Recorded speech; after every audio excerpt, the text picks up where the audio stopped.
Life is pain. Oblivion alone yields peace. You call me stranger. I call myself salvation. The love of a god is not a blessing, it's a scar. If destiny herself beckons me, then I shall greet her like an old lover. There's gotta be more to life than making mistakes and making up for your mistakes. I'm the paragon of risk and reward, behaving as more of a suggestion. Fate is an offer I intend to reject. You don't know me. I'm unpredictable, bitch. I don't need to be a paragon to help save the world. I came back for a reason, and I am not stopping until I find it. I will solve the cataclysm, and I'll solve the mystery of myself, too. 4 paragons, 4 keepers, 1 stranger. Huh. Odds are in our favor.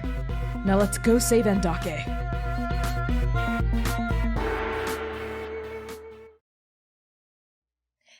Hello everybody, and welcome to Arc 7, Episode 4 of Transplanar RPGs, The Second Stranger. I am your game master and creative producer, Connie. My pronouns are they, he, and she. You can find me all across the internet at ByConnieChang, ByConniechang, namely Twitter, TikTok, Itch, and Ko-Fi. You are watching Transplanar RPG, which is an all-transgender, POC-led D&D show set in an original dark fantasy, non-colonial, anti-orientalist world. And this is Arc 7 of our show, The Second Stranger. Wow, we are halfway through the arc. I am so excited to share this episode with you all, and I'm going to pass along introductions up and over to Dare. Hi, I'm Dare, your resident troublemaker. My pronouns are she, they, and fae. I'm playing gentle pronouns, they, them. You know, a resident Triton monk who's done nothing wrong, but like, honestly. If you like, words are hard. Anyway, find me on the internet at Dare to Dream RPG. That is DARE, the number 2, DREAM RPG. That is a thing that I do. I am just doing shit. Whatever. I'm going to throw it down to Val. Hi everyone, I am Valiant Mr. Mime Dorian, and I use he, him, his pronouns. I'm a TTRPG performer as well as a Twitch variety streamer. You can find me all around the internet at AutoSpiritBear or at Valiant Dorian. Y'all can deal with that, it's fine. Please enjoy that lovely treasure hunt I just sent you on. And today I have the distinct pleasure of playing Voska, our Paragon and Nebusa. Connie said, wow, Val, you do well as a bard. I'm nerfing you, actually. Never speak again. Who uses she, they pronouns. And I'm going to pass introductions over to Austin. Hey everybody, I'm Austin. My pronouns are he, they, she. You can find me over on Twitter at SailorScott. It's at Sailor SCT Austin. I will be playing Biku Ishtar, keeper of the Raven Queen, friend of all birds. See? All birds? Even that one bird? Even that one bird? Hi everyone, my name's C. I use they, them pronouns. I am a TTRPG performer. You can find me making very trans, very gay art on the internet at PieSharpArt. For one moment, I was like, why is my seat so short? But it's not. My camera's just up there. It's always been up there. I don't know what's wrong with me. Today I am playing Oka Fox Hien. Foxy? Milf Hien? I don't know. Anyway, weird energy that I'm bringing into this episode. What other weird energy am I going to bring to our sponsorship pitch? We are very proud to announce that this episode of The Second Stranger is indeed sponsored by our beloved Demetria Pines and Explain Trade, a negotiation skills training consultancy believing in the power of D&D and Transplanar's potential to grow, tell great stories, and lift up our communities. Explain Trade trains negotiators for governments, big companies, NGOs, and offers e-learning courses for individuals looking to get a better deal from their boss. Check them out at explaintrade.com, and you might never have to hear me say that again. Austin, there are a lot of other people that we should thank. Who are they? The other people we always thank, we love them, you know them. It's our Patreon Paragons, people who pledge to our Patreon. The highest tier are our Patreon Paragons, and it's really fun to say Patreon Paragons, but you can't say it 10 times fast. I won't. I'm going to say these names. Thank you to Azra, Bradley, Brooke Bright, Charles, Chiat Grace, Cora Eckert, Emma, Hat, Canding, Lex Slater, Marvelous, Purple Mouse, Scruffasis, Alex, and Target got it in one. And now, Dare's going to tell us what happened last time. For some reason, I've been trusted with more words, so here we go. Last time on The Second Stranger. Abiku, Oka, Gentle, and Voska dive into the Ukhliin Chasm with Dr. O and Costas in tow. Didn't mean to make that rhyme. Dr. Luso entreats the party to follow them to their machine, which they built to read out information about the cataclysm. While Dr. O makes a map to get the party to the bottom of the chasm, Oka and Abiku have an awkward reintroduction. It was incredibly awkward. Costas approaches an overwhelmed Voska asking to be made into Nitbuse's keeper. Confused, Voska feels Nitbuse arise in her soul and feels herself tethered not to Costas, but to Gentle. Together, the party makes their way through a thick layer of dense mist and suddenly find themselves situated above a jungle and see what Connie legally defines as a bird sort of monkey thing. It was bad. Dr. Luso is distant and dissociated. It's then that the party begins to lose touch with the weave.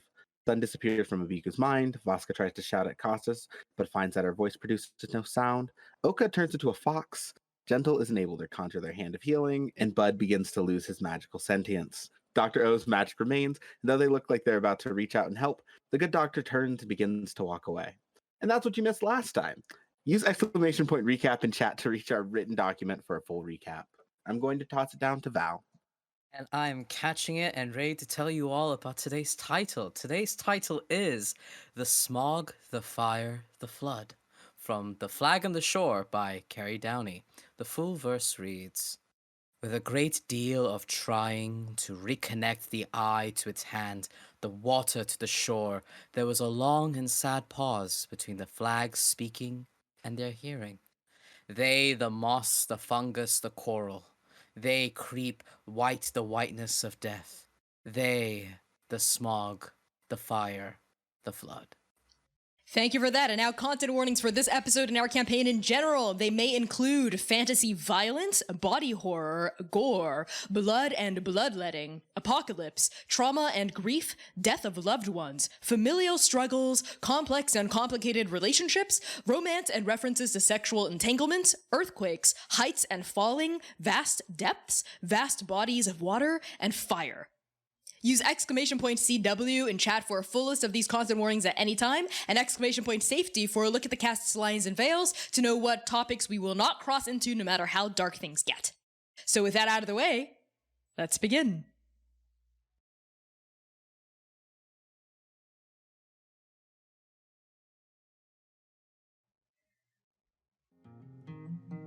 No one believed in Tashu Grom.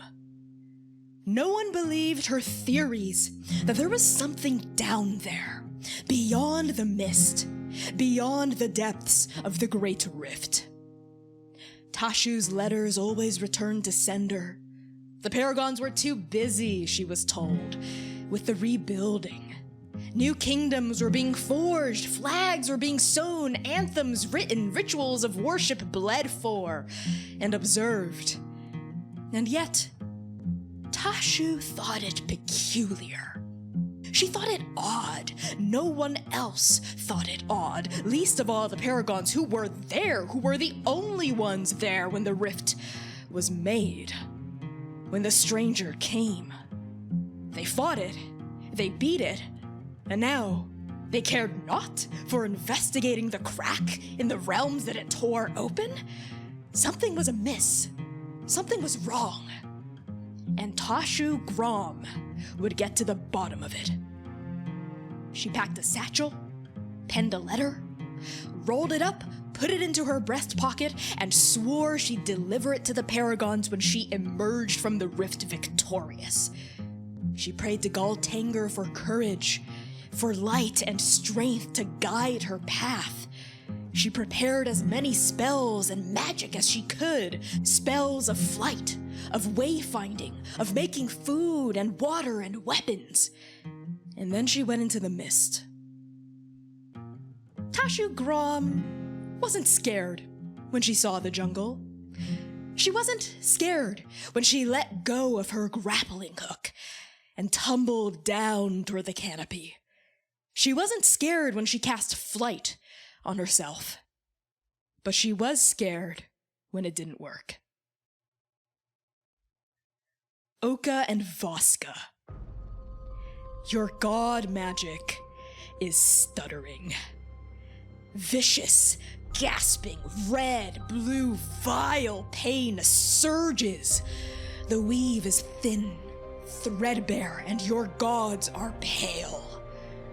Voska, your lips move, but words fail you. And the magic, it twitches inside you, it distends, it surges, and a single word rips out of your throat.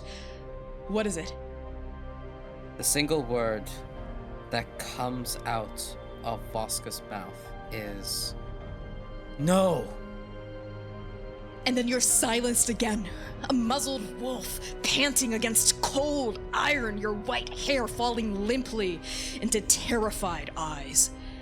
And Oka, we pan over to you, and you are no longer a fox. You are yourself again, Oka. Asamar, and limbs, and halos, and scars, and wings, and Costas shouts.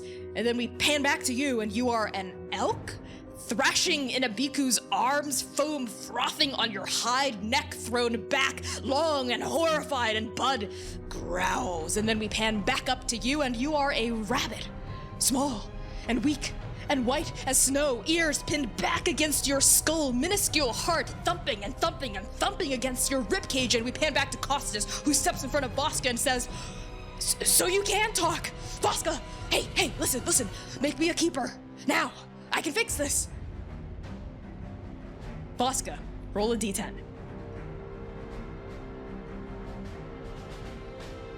5.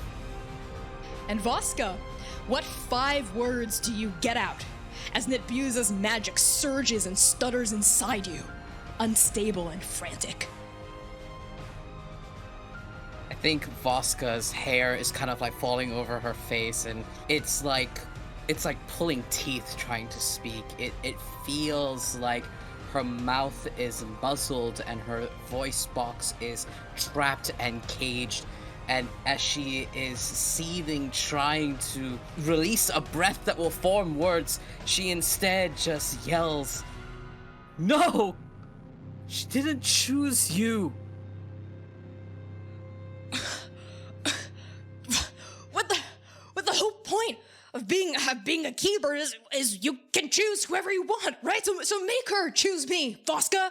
I want to be helpful. I want to be helpful in a real way. Roll another d10. 1.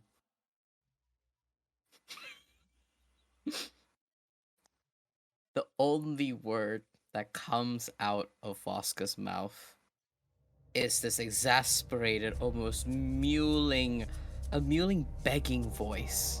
One that Costas would have heard before when she was in mourning for Atalanta, when she begged for Costas's presence. And all she says is,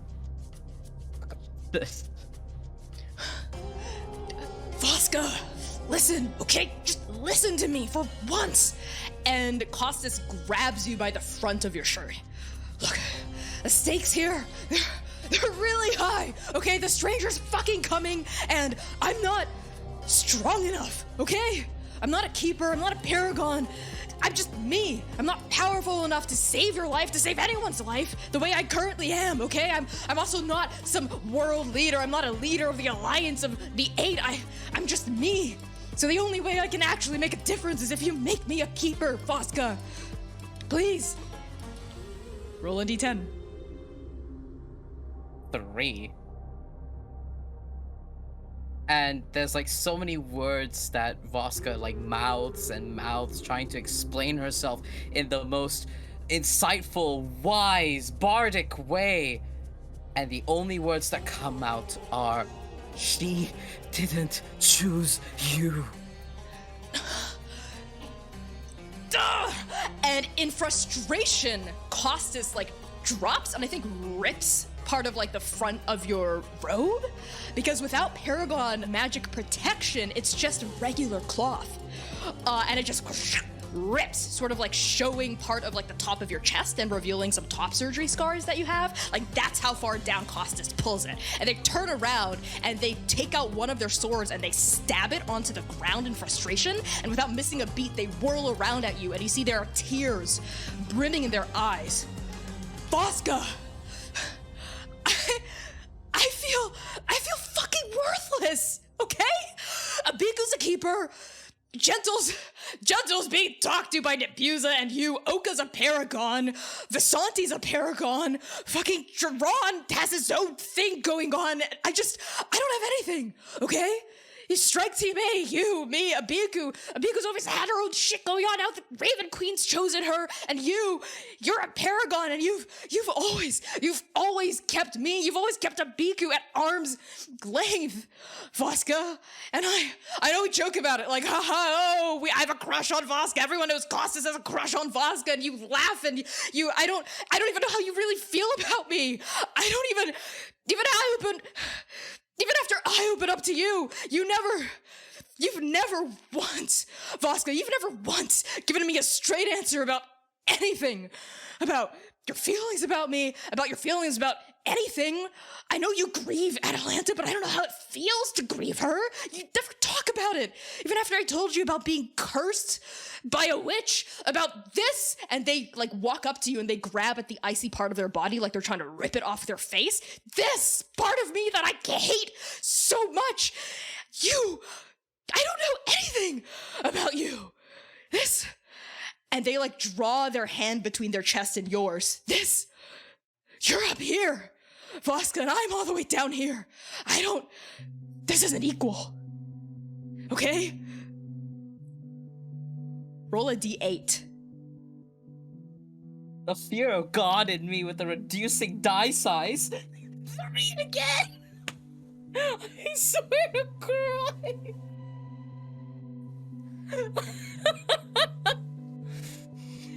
I'm assuming those are the number of words. I think like the entire time like Costas is saying all of these things to them, Voska is just like trying to piece together and trying, like, you see her mouth like no, like that's not true, and like then Costas actually comes back with the actual real things that show how unequal their relationship is. And it like dawns on Voska, and there's these like empty platitudes that are voiceless that she is trying to say and trying to reach out to Costas, and all that she says is, you are important. You can say that, Voska, but it's clear you don't really believe that. Do you think I haven't seen the way you and Oka have been looking at each other? So the only way you can share your true feelings, your true thoughts with someone is if you're stuck in a fucked up time loop with them? Didn't our time in the caverns trying to find the spindle of Nebuza up in Morose, did it mean nothing to you? What do I have to do? Voska, tell me. What do I have to do to earn your respect? Your real respect? Do I have to save your life? Do I have to be traumatized next to you?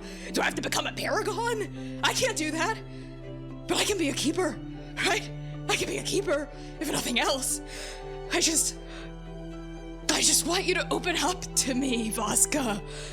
And it's so obvious you won't, unless I matter. Roll a d4.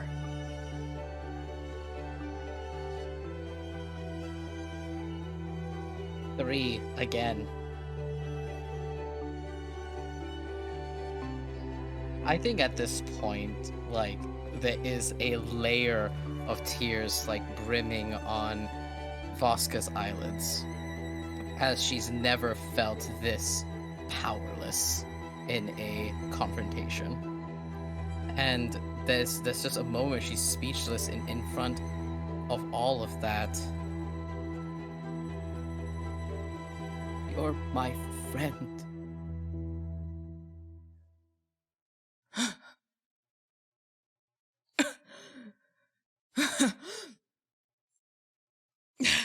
I don't think you know what that word means, Voska. No wonder you like Gentle so much. Both of you are always pushing other people away, so they can't see how much you're really falling apart. You never have to open up to Gentle, because there's nothing there. And Costas whirls around onto you, Gentle, And you're standing in the middle of all of this with Bud growling, snarling at this now fox again, curled up in Abiku's arms, and you hear your name being spoken by Costas as they whirl onto you. That's right. Yeah, Gentle, what, you think? You think I'm dense? You think I don't know who you really are? What you're really about?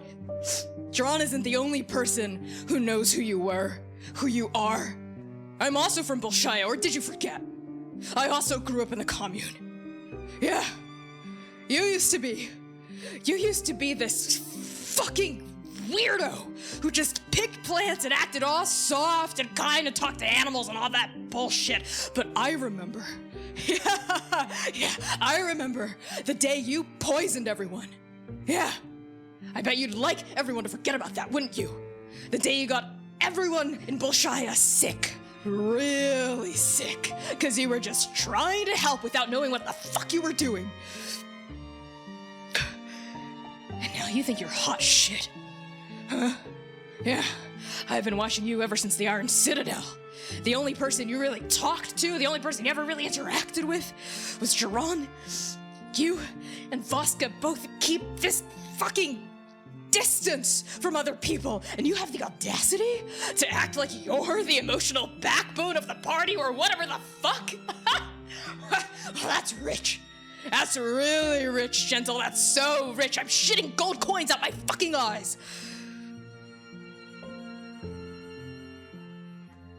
And Bud snarls and leaps at Oka and Abiku. Abiku, make a dex save. Okay. Woo! 22. You dodge swiftly out of the way as this massive, bloodthirsty direwolf tears past the air and thuds against the ground, kicking up vines and roots and leaves. And Bud, without missing a beat, swirls around, pivots his pelvis, and starts to scratch at the ground, foam beading on his muzzle as he begins to approach again. And Oka and Abiku, how are the two of you responding to this aggression? I don't know if Oka... I think Abiku tries to speak with animals, not knowing if it'll work, and says to Oka Fox, having no idea if he can understand, I will keep you safe, and starts sprinting. Oka is Oka Fox.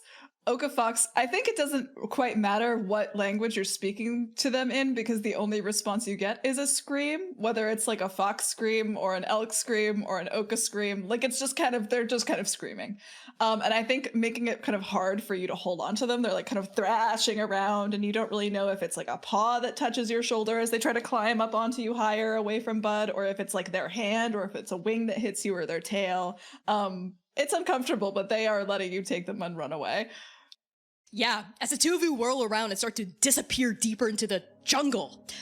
Gentle, you see Bud immediately begin to pursue. And you're left, like, staring after where, like, Bud is running off after Oka and Abiku, and where Costas is trying to confront you. What do you do? I look at Costas, like, in the eyes, and I go, I'm sorry, but I have to go deal with Bud. And I just run away. And as you run away, you hear Costas' voice echoing through the jungle at you. Yeah. Okay, run away. Run away like you always fucking do when things get hard. Just run. Yeah, you can run on water, you can run up a fucking wall, but you can't outrun your goddamn fucking problems.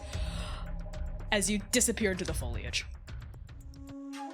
And we are going to follow you as you rush through this jungle, vines slapping you in the face, the strange hooting and howling and hissing of not animals in the canopy all around you, as Abiku is just like a juggernaut chugging through the underbrush and breaking through vines and breaking through branches. And Gentle, you are right on Bud's heels. And Oka, I think as we pan back to you, you are back in your humanoid form again. You are back as normal, regular, Oka, and you are leaning over, I think, Abiku's shoulder, and you see Bud pursuing, and you see Gentle behind Bud. Oka being held like a sack of potatoes through all of this, I think is kind of like yelling, right? They're small enough to be carried by Abiku because she's giant. But they see Gentle and Bud, who's just completely out of control, and they're like, Gentle, what the fuck is going on? I don't know what's going. Bud's magic's not working. I'm sorry, and like I yell to like try to calm Bud down again.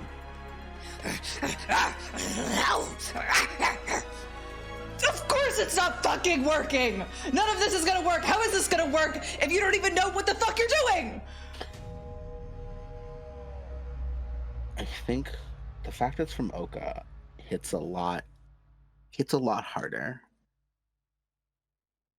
And I think Gentle just stops talking and just focuses on like trying to, as safely as possible, tackle Bud, so Bud doesn't get hurt on the way down, and also so Oka and Abiku don't get hurt. Gentle, as you surge through the air and try to tackle your direwolf companion, Oka, you feel Sen's magic crackling and straining and dragging against the insides of your soul like the claws of a caged animal. And it surges up, and you feel this like uncontrollable, I think, magical wave just like burst through your body. And what is the last thing you say to Gentle before this thing explodes out of you? Please just look at yourself! And Gentle, you tackle Bud, but your arms catch nothing and you hit the ground, but it's not the forest floor. And Oka, as this magic pulse wave explodes off of you and Abiku and sweeps across Bud and hits Gentle, you see Gentle just poof, vanish. Actually, it looks like Gentle collapses in on themselves. Like an origami crane, they just fold into themselves and poof, disappear. And Bud, I think, does turn in confusion at where, like, Gentle was going to tackle them, all instinct and hackle and tooth, and they just go... And they lose the two of you. Like, he turns his back on the two of you for a split second, and on that, Abiku, you can get away if you want. Like, you can shake yourself off of Bud's trail. And you do. And the two of you break into, like, a different part of the jungle, and you leave a confused Bud and a vanished Gentle behind. And I think we follow you, Oka, and you, Abiku, as you continue to run through the jungle, now with no one pursuing you. I can run for a little bit more, and then I like, oh, you are I'm sorry, and I put you down. I dust you off. I'm sorry. I think I exploded, Gentle. What? How? What do you mean? I don't know. I yelled at them too hard. That's not how you explode people, I don't think. I don't really know what's going on. And I think when it, like, an ear pops up, that's like a fox's ear, and they kind of shove it back down into their head.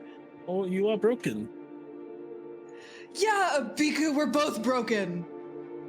No, I am not a paragon. I don't have god magic that is broken. Abiku? Yes? Why are your eyes clouded again?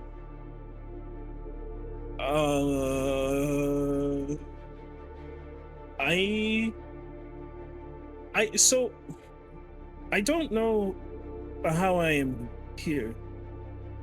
The Raven Queen never told me, but if it's her and the gods can't reach us, I might be going backwards.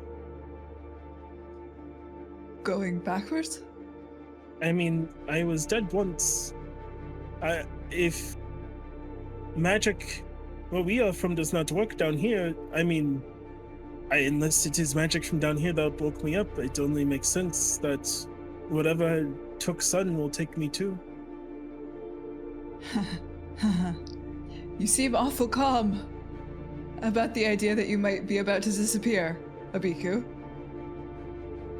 I am sick of failing. I failed in the first war I was in, and then my wife and all of my people were killed.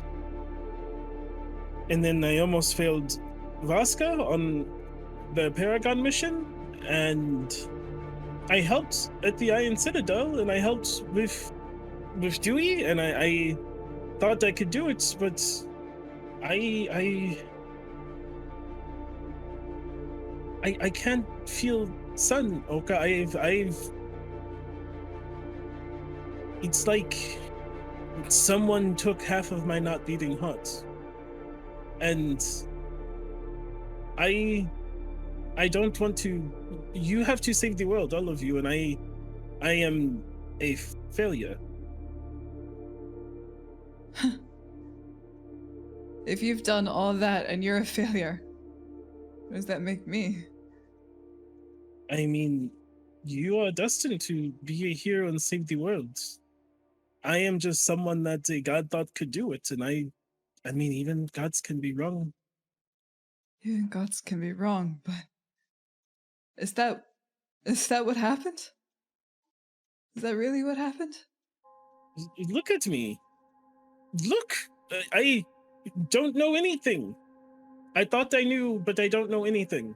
Oka, I tried faking that I knew stuff so no one would know, and then everyone kind of figured it out.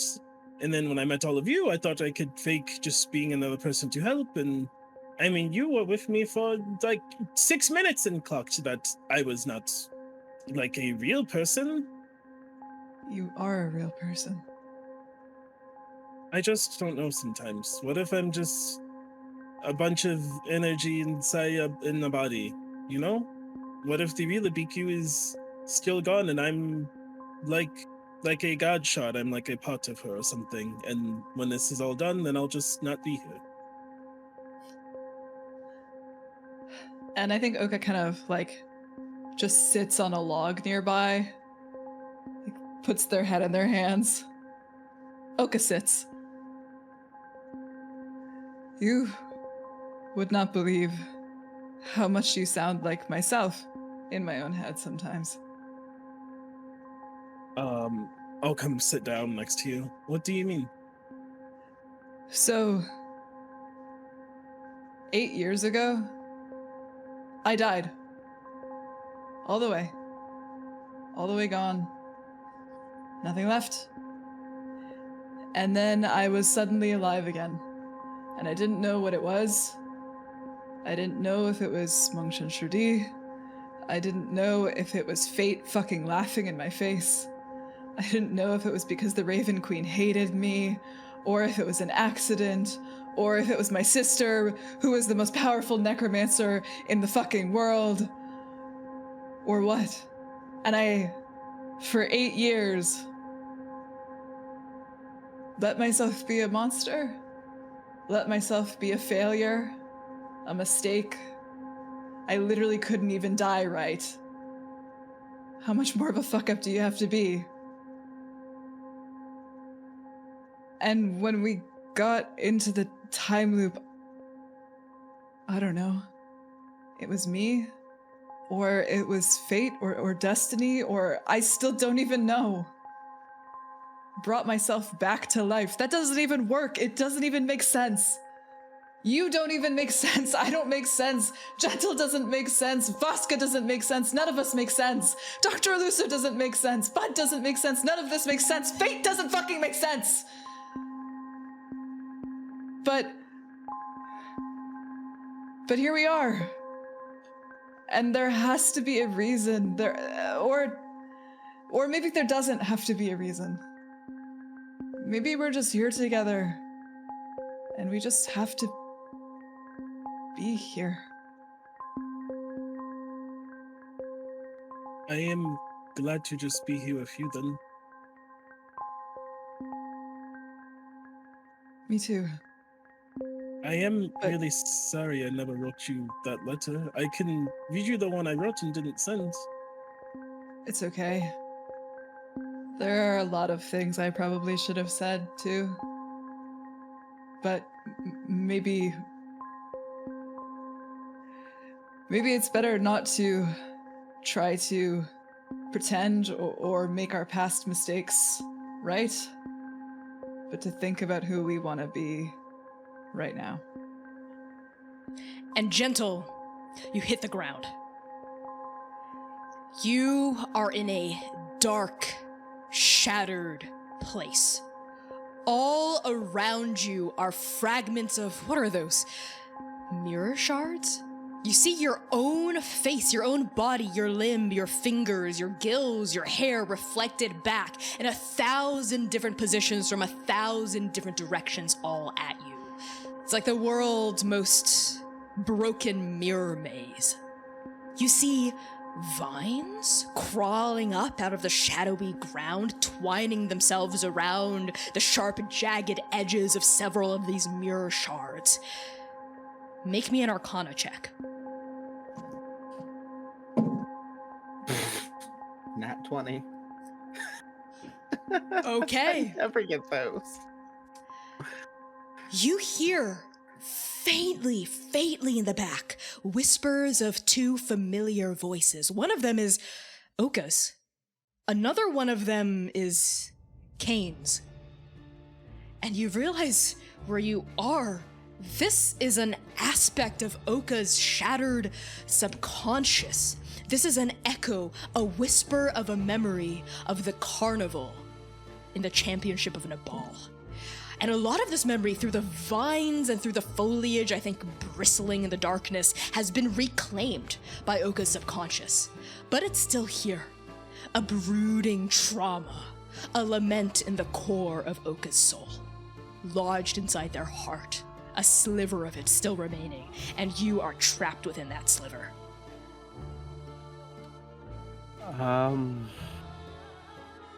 Oka? You hear your own voice echoing back at you from the spaces between the mirrors, perhaps even from within the mirrors themselves. Oka? Bud? Bud? Okay. And I think I immediately I stand up and try to dust myself off. And I try to walk around here and sort of test the limits of how much I can go. As you stand up and dust yourself off, you see all the other reflected fragments of yourself also stand up and dust yourself off. And as you start to walk around and sort of like peer through this vast shadowy space with various shards of mirrors suspended all throughout it, make me a perception check. That is a 16. A 16! As you continue to walk, it seems to be a never-ending expanse. You're not sure if it loops back around, if there's even a wall to this place, or if it just keeps going. You see your own face filtering past these mirror shards. Is your mask on or off? It is on at the moment. Okay. And you see like all of these masked versions of yourself also walking, also looking, turning in tandem with you turning, and with your 16, there is an aberrant movement that you catch on the periphery of your vision, coming from one of the shadowy shards to your left. I immediately turn and face it. You see a full-length mirror, one of the few pieces of refractive glass that isn't shattered, with your whole body in it turning to look at you at the exact same time. I think I walk a little closer to it, actually. I think curiosity is my initial reaction. You see it move toward you as you move toward it, like it's a reflection of yourself until you're within, like, arm's length. Okay. I think I even reach out to just kind of poke at it to see if it moves at the same pace, and I'm trying to be extra aware of that. Yeah, as you lift an arm, right, and you extend a finger and you poke at this reflection, it does the exact same thing at like the exact same pace. It's like a perfect reflection of you, right? It's just a mirror version of you that lifts its arm. And do you touch the surface of the mirror? I do. You touch it, and you feel cold, hard glass, like a mirror surface. And then you feel something softer than glass. What's your armor class? 22. Holy shit, excuse me, 22? What? I'm hard to hit. You see your mirror image reflection disobey you.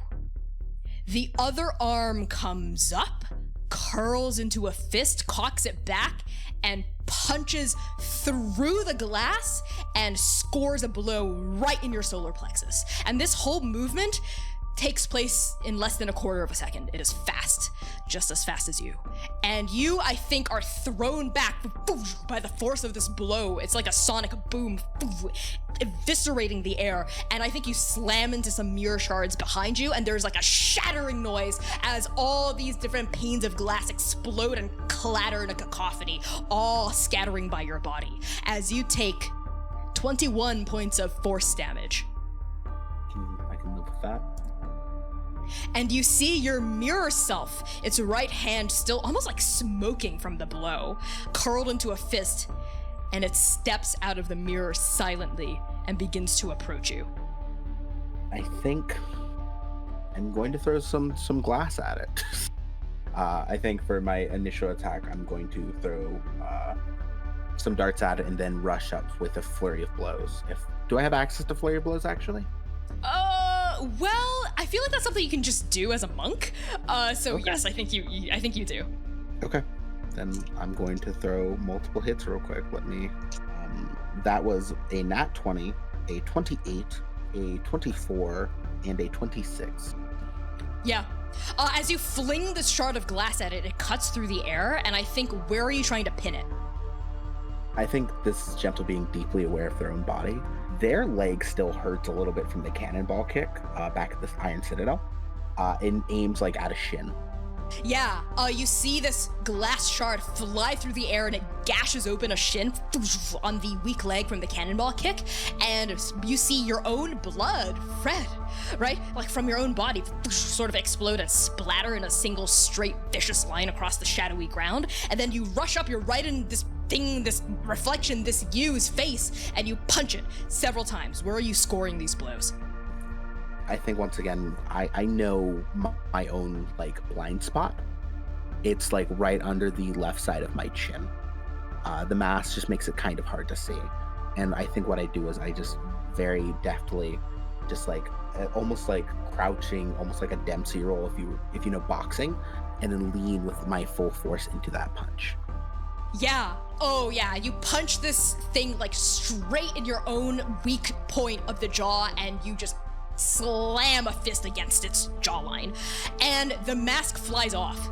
It just pops off its face, and it staggers backward. And I think the series of blows that you've dealt against its face and its leg, actually, interestingly enough, there's like a ripple across the front of its body, almost like it's made of glass or it's made of water or something. And when it shimmers, you see part of its robe, its clothes, melt off. Like the top part of its clothes are just gone, and you just see yourself like sort of like stripped bare of your mask and the top half of your own outfit, and you see yourself beat up. There are scars just crisscrossing your reflection's body, as if all the superficial healing you've gotten from magic to seal up some wounds has just vanished. You see bite marks from the wretched that attacked you on the first Aelin we had. You see a stab wound in the chest when you fought the empty mimic with Oka. You see freeze burn scars from Tyrion. You see your weak shin, I think still bruised from that cannonball kick. And now you see a bruise blooming on the bottom of your own jawline against an empty face.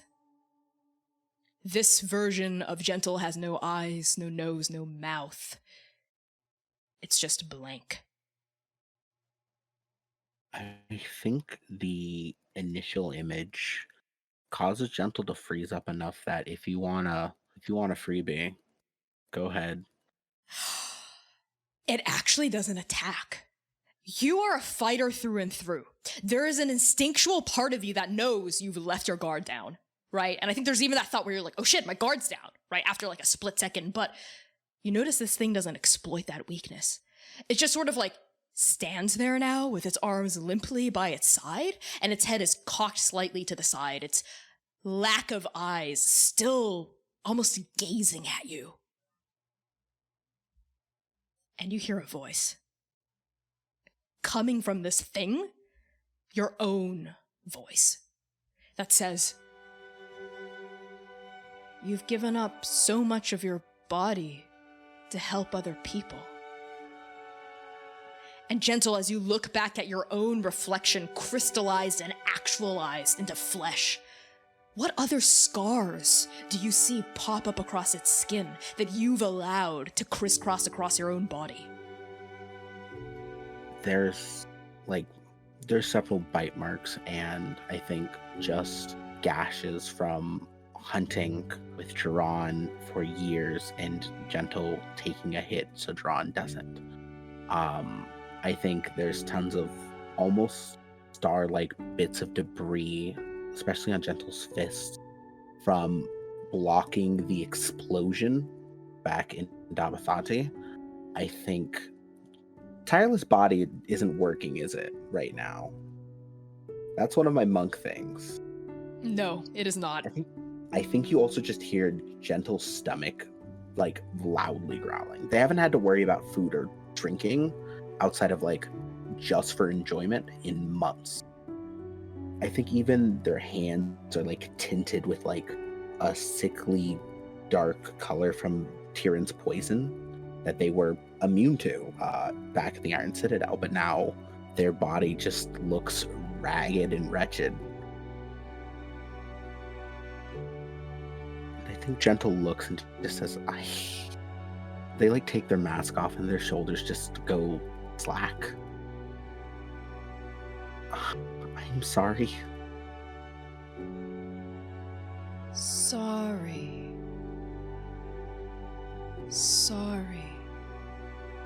I'm sorry. I think I take a step closer, and if I could make a medicine check on this mirrored body. Go for it. Roll. Okay. Roll for it. Yeah. Wasn't good, but oh well, I have high medicine. That's a 13. Yeah, as you lift your hands to start to, like, assess the damage, it mirrors you perfectly. As you try to patch it up, it tries to patch you up in the exact same places. Yeah, I think I start with the shin, and I'm just, because that was such an obvious gash I just caused. As you lean down, it also leans down, and the two of you are crouched, nursing each other's shins back to health, even though you don't have an open gash on your own right now. But as its hands touch yours, it's such an odd sensation.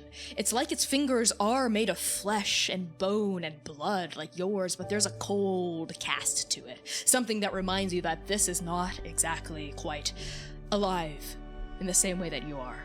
But right now it's real, and it matters. And you hear that same voice, your own voice, ring out as you start to bandage up its wound. What is us?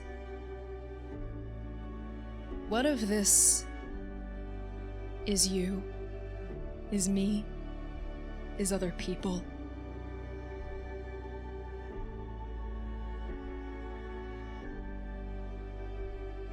I think a lot of us has been other people for a really long time.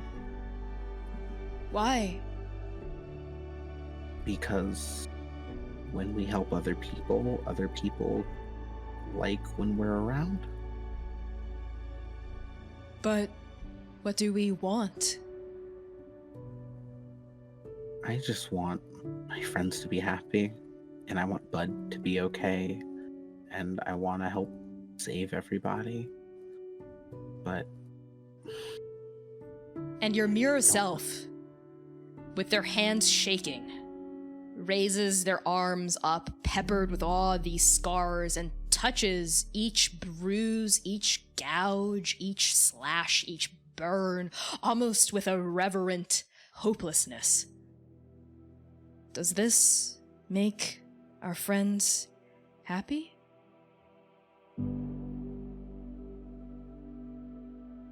I think Gentle stops making eye contact, as it were, and looks down. No, it doesn't. But if we act like we're fine, people don't have to worry about us. You are fine. You have had, will have magic. But I remember. And they look down at their just blasted, wretched body. I never really forget.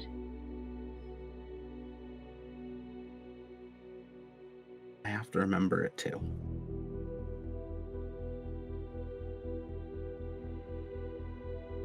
Who are we? Gentle. What do we want?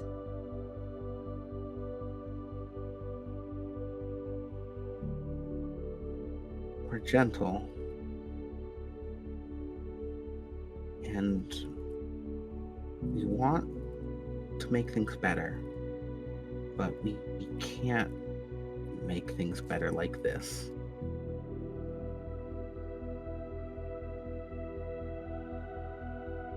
So what do we do now? We let people help. We don't have to be the strongest person in the room all the time.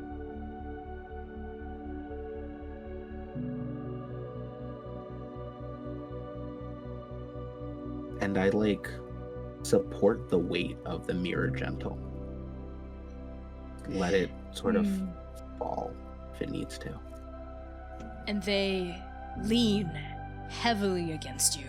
And it's not just the weight of your own body that's weighing against you, it is the weight of every burden you have ever shouldered falling upon you again. But this time, you're holding it together. And I think it's amidst this moment of the two of you crouched against each other, your heads leaning against each other, that, Gentle, you feel something tugging at you inside your soul.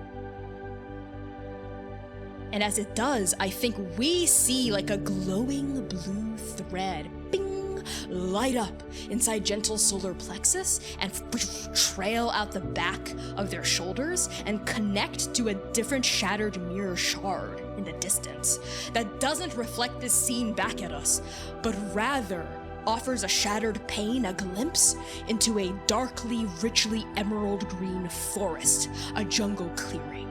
And we push through that jungle clearing and we widen the scope to find Voska and Costas confronting each other. And that blue invisible thread drifts out through that shard and travels through the air and laces and ribbons through Voska's chest. But as we pan up to Voska, I think that thread, the glow of it disappears, it washes down as you continue to be embroiled in an argument with Costas. And Costas right now, Voska, is currently saying to you, you know what, Voska, just forget it. I don't want to hear it. And Costas is turning around and wiping at their eyes with their fists, and they are moving toward the sword they've speared into the ground.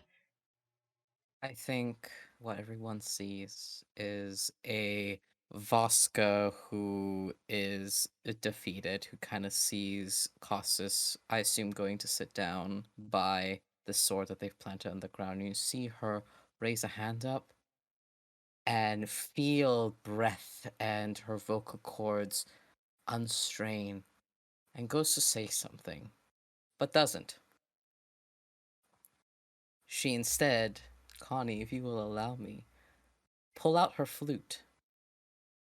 Because Voska truly feels so so alone and powerless and unable to communicate her feelings. This is a wall she has built up for so long that is layered and complicated and hypocritical and contradictory that no words, set of words, is going to fix this. And in all honesty, it seems that even Costas wouldn't hear it, even if she could communicate that way. So she wants to show Costas perhaps a little bit of a peek behind the veneer. So Connie, if you'd allow me, since she's able to speak a little bit more, and I'm assuming there's some degree of power that's left, I would like for Voska to play her flute and do the same thing that she did in Jukai, where she showed images through the threads that she weaves, and it turns into and apparates into glowing bits of light of things from her perspective. Will I be allowed to do that? Absolutely. I love that. What images are you weaving, and how does the melody sound? I think when Voska plays her flute, there's this energy of red and gold that begins to coalesce from out of her flute. And it forms these images that are staticky and rigid, and they shift really awkwardly. But after a few moments, it begins to crystallize and actually form real flowing images. Because her hurt is so deep, it feels that she's unable to speak about it. And there's an image really of a simple moment from their adventures at Strike Team A where Voska's just peeking over at Costas and noticing how they laugh, how bright they are, and the image itself just magnifies Costas in that interaction. It's not even that they're sharing the same attention as the Biku, it's them. And then it moves into a moment by the camps where Voska is trying desperately to figure out the plot of the curse that is covering Costas, that a way to break it with her own magics. And then it breaks into the future. It is a time where when she was at Jukai and amongst this group that she doesn't really know and isn't familiar with, and how utterly lonely she felt.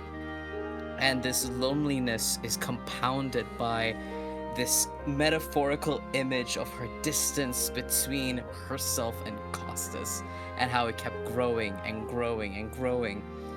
And then it finally culminates in Voska's greatest fear.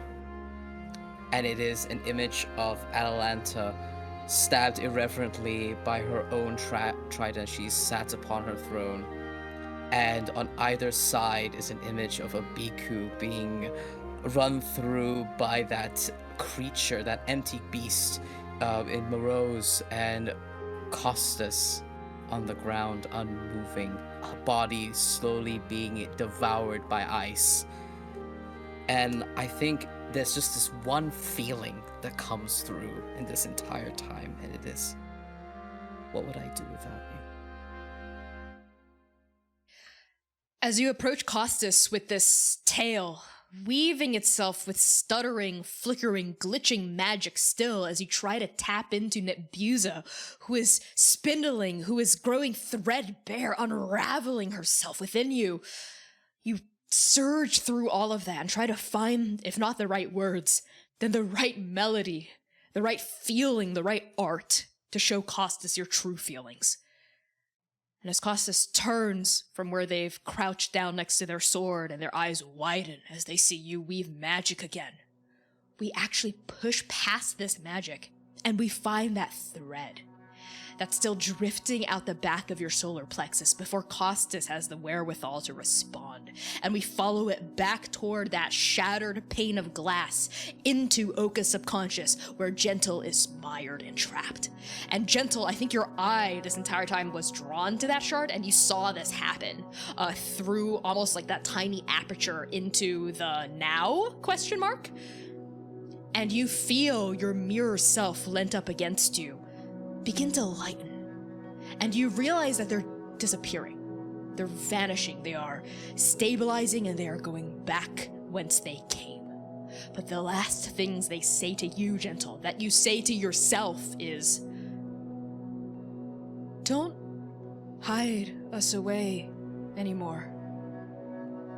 I want to be seen. Scars and all."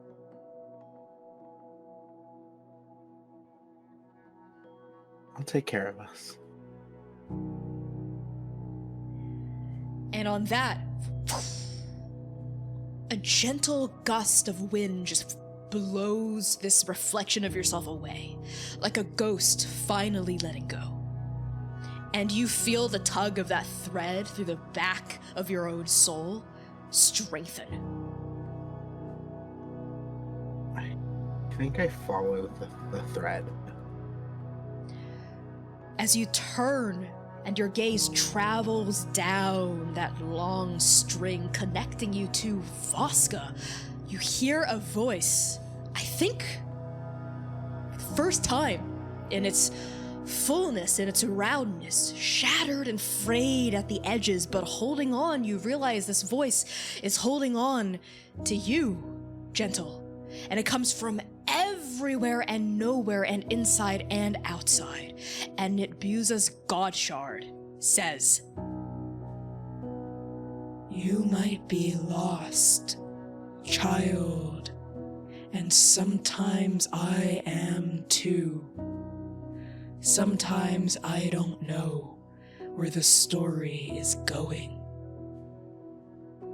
But what finds you, what finds me, are our bonds."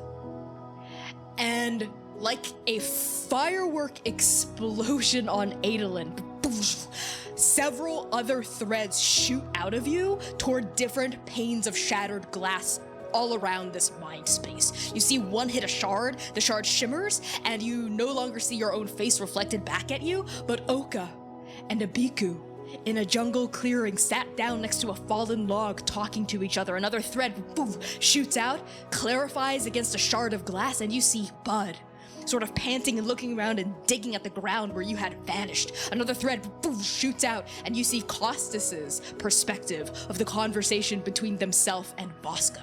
And finally, another thread shoots out against a pane of glass, and you see Dr. Eluso walking down some sort of tiered, massive red valley. You see a pillar of fire explode up next to where they're walking, but that thread is the most tenuous of all. It's sort of flickering in and out like it's a long distance call. Like it's hard for even Nitbuza to grab onto that relationship you have and follow it. Everyone else has somebody except for Bud. Bud is priority here. You are the thread, Gentle, that binds all of us. And now the real question I have for you, as I reach for you in this darkness, this confusion, this fear. Is this a burden? Or is this a choice?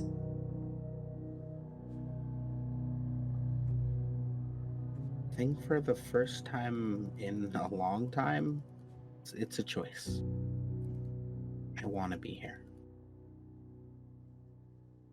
Then go, child, and help them. I nod, I think, in the sort of direction that feels closest to where the voice would come from. It's everywhere.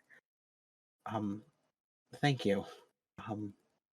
Maybe we'll talk again. I don't know. And I run towards the thread, linking me to Bud.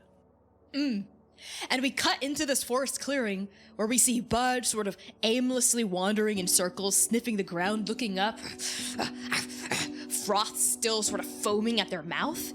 And then, in an exact, time reversal of Gentle folding in on themselves, we see you unfold in the middle of the air, legs, arms, head, and you land on the ground right next to Bud. And Bud immediately gets down, shocked and surprised, and sort of lowers their hackles. I'm immediately going to reach for one of his, treats and, one of his play toys he would recognize the most. And to just try to be like, hey, I'm here. I think as you're digging through your satchel and saying these platitudes, you feel and you see that thread once again. You see it binding Bud, and it travels through the air and is laced to that big wooden die. I hand Bud the big wooden die. With all his little chew marks, all his little teeth marks, you hold this die open to him. And for the first time, you see a flicker of the old Bud glisten in his big black eyes as they fall upon that die, and his nose sniffs.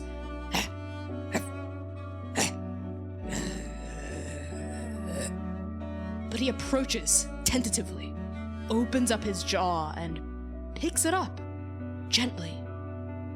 And you see that thread beginning to glow as he does and begins to strengthen. So tell me, Gentle, how do you bring Bud back? I think I just scratch right behind the back of Bud's ears. And I'm see, we're somewhere new, which means there might be new food for you to try, and I can try to cook for you. There might be some fancy meats. And as you scratch behind Bud's ear, that confused, aggressive, shocked kind of like animal growl.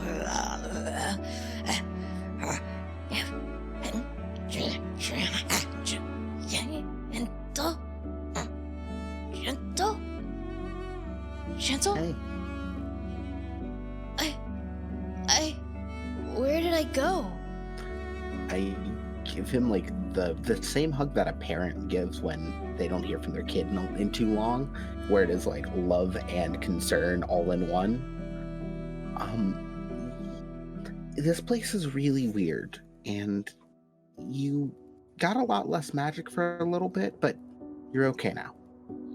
Oh, okay.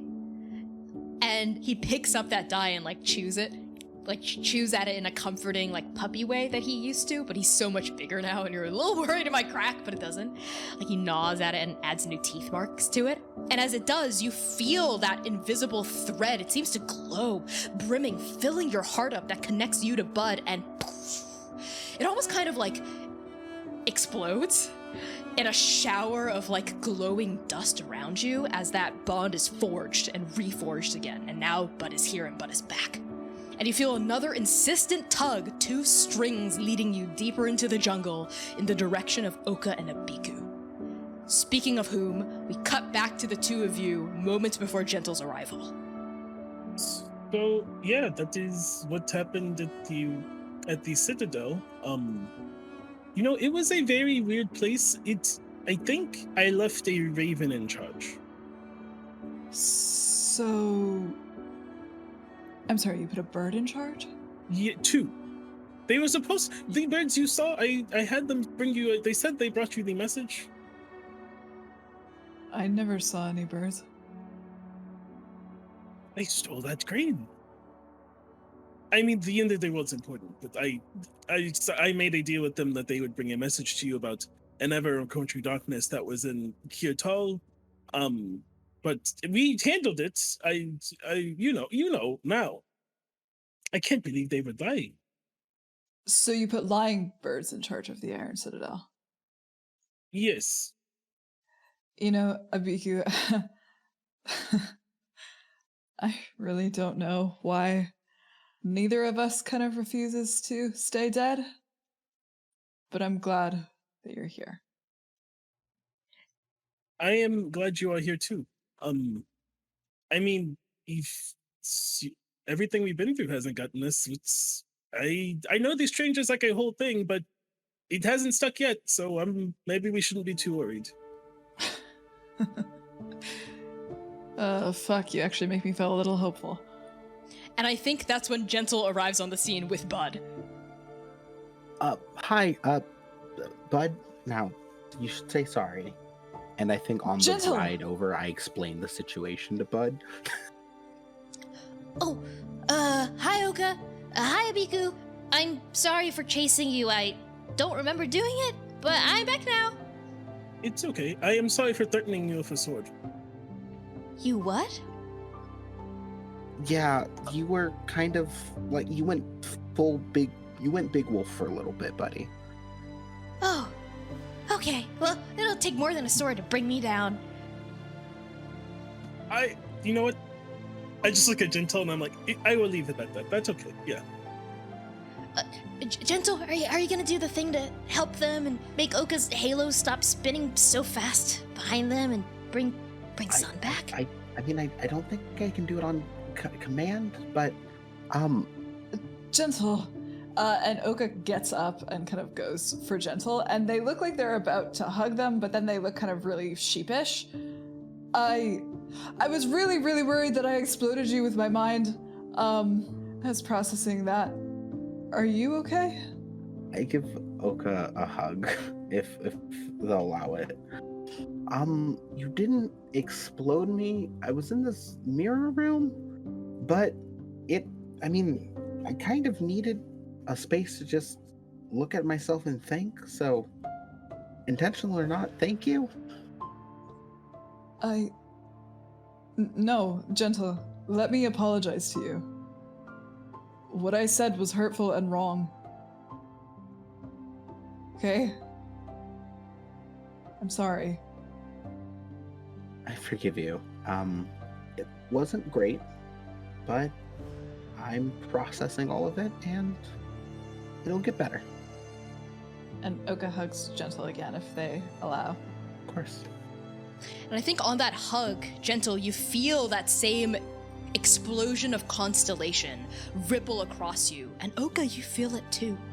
And I think the blood halos behind your head that have been like sort of clacking and spinning and erratically glitching, they sort of like slow down. And for once you can feel Sen like stop pacing the cage and stop frothing at the mouth as something about your magic seems to stabilize. Did you do that because you were in my brain? I don't know exactly how it's working, but I was helping Bud, and Bud started feeling better, and yeah, it's I don't. This place is weird. I'll be honest. I look over at Abiku. Abiku is decidedly looking down, trying not to let people know she's crying. Upon seeing Gentle with Bud. Abiku, we're gonna get Sun back. I know we can. I don't, but what if I just fail him again, Gentle? I don't know where he is. I don't know if he is okay. I don't know if he is alive or if he is not. You know, I don't want to make him come back if I just do it again. I offer one of my like anxiety candies. Like, first off, this might help you feel a little bit better. Is this something you eat? Yeah, it's a candy, so you don't bite it the second you put it in your mouth. Don't chomp it instantly. Okay. I mean, I remember. No, it's better if you do. Well, I remember eating now, but before when I first woke up, it was weird because I didn't remember how to eat because I didn't eat. So it's but now I know like this is food, candy. Okay. Okay. Okay. This place is really scary and weird, but I think if we're all together, we can get everyone back to some degree of normal. I mean, Bud's already talking again, and Oka's halo isn't, doing the thing anymore, so who's to say we can't get Sun back? Just because we might fail doesn't mean we shouldn't try, right? Great. And Oka sits down and will take Abiku's hand to kind of help Gentle. I don't know exactly how you summon Sun, but have you tried it again? I just sort of think, and then he's here. I can try, and yeah, she'll just focus on Sun. Like so much of the magic Abiku does, it feels very just like second. You lift your hand to drink water. I think about Sun, and he shows up, and she just thinks really, really hard. I think even like scrunching her face up because it probably doesn't happen right away. Yeah, as Abiku sits there and her tear-stained face with her eyes scrunched tight, Oka holding one hand, Gentle, you see that thread that you feel like only you can perceive, linking you and Abiku begin to waver. As Abiku's trying to conjure another thread into existence, you see something flickering, like a line flicker out of Abiku and then fade and then flicker and then fade. And you get the feeling that if you tug at it, if you guide it into the right position, just so you might be able to help. I think I put my hand on Abiku's shoulder, and I crouch down a little, so we're pretty close to height level. You got this. I just feel it. And I think on that, that flickering thread that Abiku's trying to conjure into existence stabilizes, bing, and as soon as Sun reappears in just a puff of just black energy and magic radiating off of their scales, Gentle, you feel that thread stabilize, and both Abiku and Sun's threads explode back up into that golden shower of confetti and constellation and star work. Just like with Oka and just like with Bud. Abiku? Sun gets up and I am so sorry. I will not. I don't know what I did wrong, but I won't do it ever again. I am so. Are you okay? Yes, I'm okay. What happened? You were here, and then you were gone, and then I couldn't find you, and I am sorry. Hey, it's okay. It's okay. Are you crying? Yes. Did you miss me that much? Yes, we are all we have of our home. Oh, you big softy. And Sun gets up onto their, like, back legs and pummels onto you like a dog and starts, like, licking, I think, your face and your tears off your face. The rain clouds go clear again on her cheeks. And underneath, and she's like, we have to go help Vasca and Costas. They might be fighting, like, for real by now. And I think on that, we cut back to the clearing. Costas is looking up at you around all these images suspended in trapped, glitching light and magic. Even as Nebuza's broken, unraveling, withering, frayed edges continue to spark and hurt you from the inside, Vasca, you are still holding on, trying to communicate this feeling of, I can't do this without you. What would I do without you? To Costas. Costas looks up at you, and before Gentle, Oka, Bud, Sun, and Abiku arrive on the scene, they say to you, Do you really feel this way? And she pulls the flute from her lips and looks up at Costas through teary eyes, and all she says is, I feel like if I were to tell you that I loved you, I would insult how important you are to me.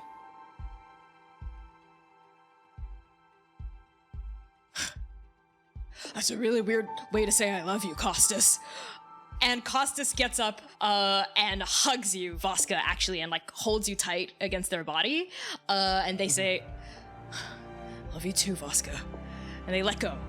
And I think on them letting go, that's when the rest of you arrive. And Gentle, you see before your very eyes, those two threads also explode into like that glittering radiance upon Costas and Vasca hugging. And you know that they are stable and they've found themselves already. And now all of you are back together. And Costas sort of whirls around and sort of like sees all of you. Whoa. You're all back. Bud, Sun, and you're no longer a fox. Long story. Not a long story. Where's Hitagaton?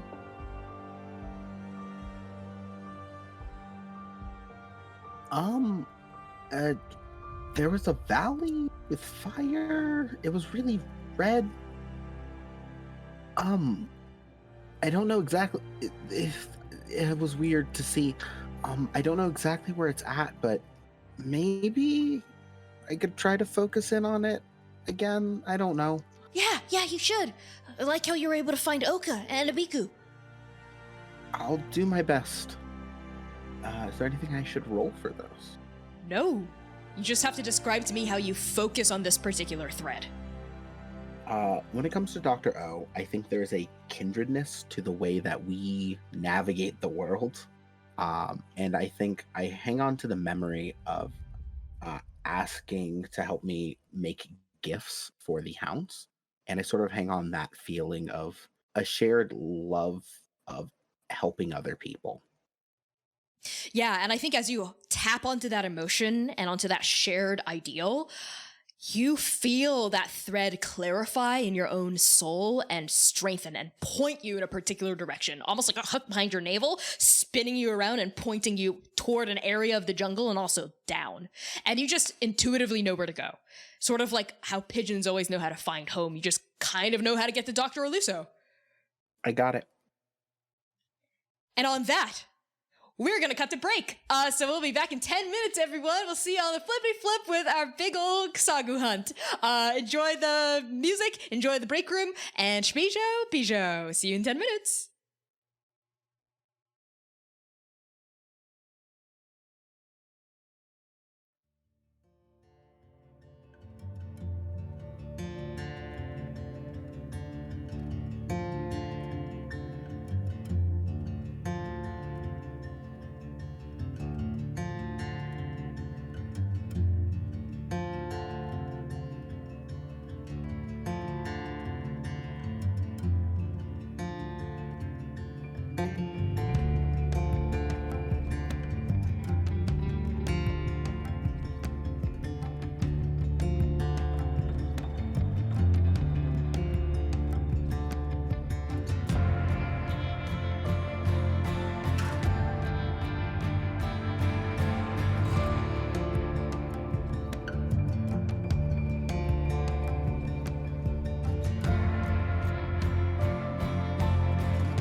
Hey, everyone. Welcome back from break. Yay! Without further ado, let's get right back into Arc 7, Episode 4. Content warnings for this episode and our campaign in general may include fantasy violence, body horror, gore, blood and bloodletting, apocalypse, trauma and grief, death of loved ones, familial struggles, complex and complicated relationships, romance and references to sexual entanglement, earthquakes, heights and falling, vast depths, vast bodies of water, and fire. Use !CW at any time for a full list of these content warnings, and without further ado, let's get back into it. Gentle. You lead your party like a wayfinder through this dense, cloistered, almost humid, non-Andakan jungle at the bottom, of the Ukhliin Chasm. Your party pushes past hanging vines, the strange chittering of even stranger birds, monkeys, beasts, animals, darting to and fro from the canopy all around you. You all run and sprint and balk and hop and jump and weave and duck through this jungle until you all reach a clearing. The final vast palm fronds are pushed out of the way to reveal a massive lake. Maybe half a mile across. It is impossibly blue. It is cerulean. Oka, looking at this lake, you think of Hitsageton's eyes. And the shape of this lake, it is round. It is perfectly round, spherical, not something you would normally find in nature. And this lake is sort of at the bottom of like a natural slope that you're standing at the top of, maybe 30 feet down. The lake just begins with a shoreline. What do you all do? Can everybody swim? No. Oh. You see Bosca look out of her element. She is not lying. I could carry you, but if you can't swim, do you like what? Are you afraid of water? I'm fine with I'm not afraid of water, no. This is quite a bit of swimming. And the most I have ever done is just fun floating by Russell. You could like ride on Sun can swim. Wait, do we have to go down? I don't see anywhere to go. And Gentle, you feel that needle plunging down into that lake. We're gonna have to go down. I can help less with that. Oka, Voska, the two of you have like god magic, right? Can't you just use that god magic to form like a breathing bubble around our faces or something? BQ's like, oh wait, okay, what if, okay, I feel smart. Okay, so what if I summon an air elemental and we can breathe inside of it? I personally love that as a GM. Like, hey, bro, can we get inside you? You know? Could you just be an air bubble instead of like a body? I personally love that. Oka just kind of looks wide-eyed and is like, I'm kind of willing to try anything at this point. Okay, that's two. You know what? Fuck it, let's do it. That sounds like fun.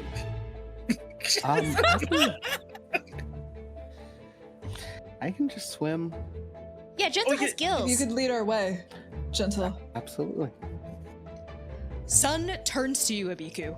I'm willing to try anything. I can maybe use my wings to flap. Like, my top half could be in the elemental, and my back half could sort of be like a rudder / a propeller. I grab Sun's face. I am not risking you drowning, and I unsummon. Sun is gone. Yeah, I'll cast Summon Elemental, I suppose. You do? Yeah, tell me what it looks like, where it comes out of. I think it comes out of my lungs. I think,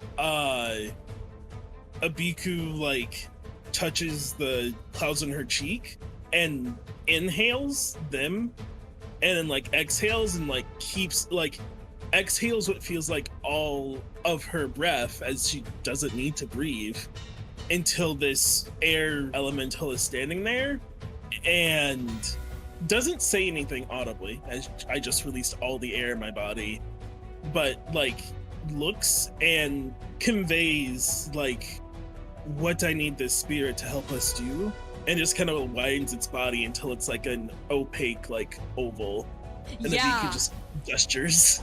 I love that. All of you see like a massive gust of air. It's invisible essentially, right? It's only visible in how it affects the fauna around you.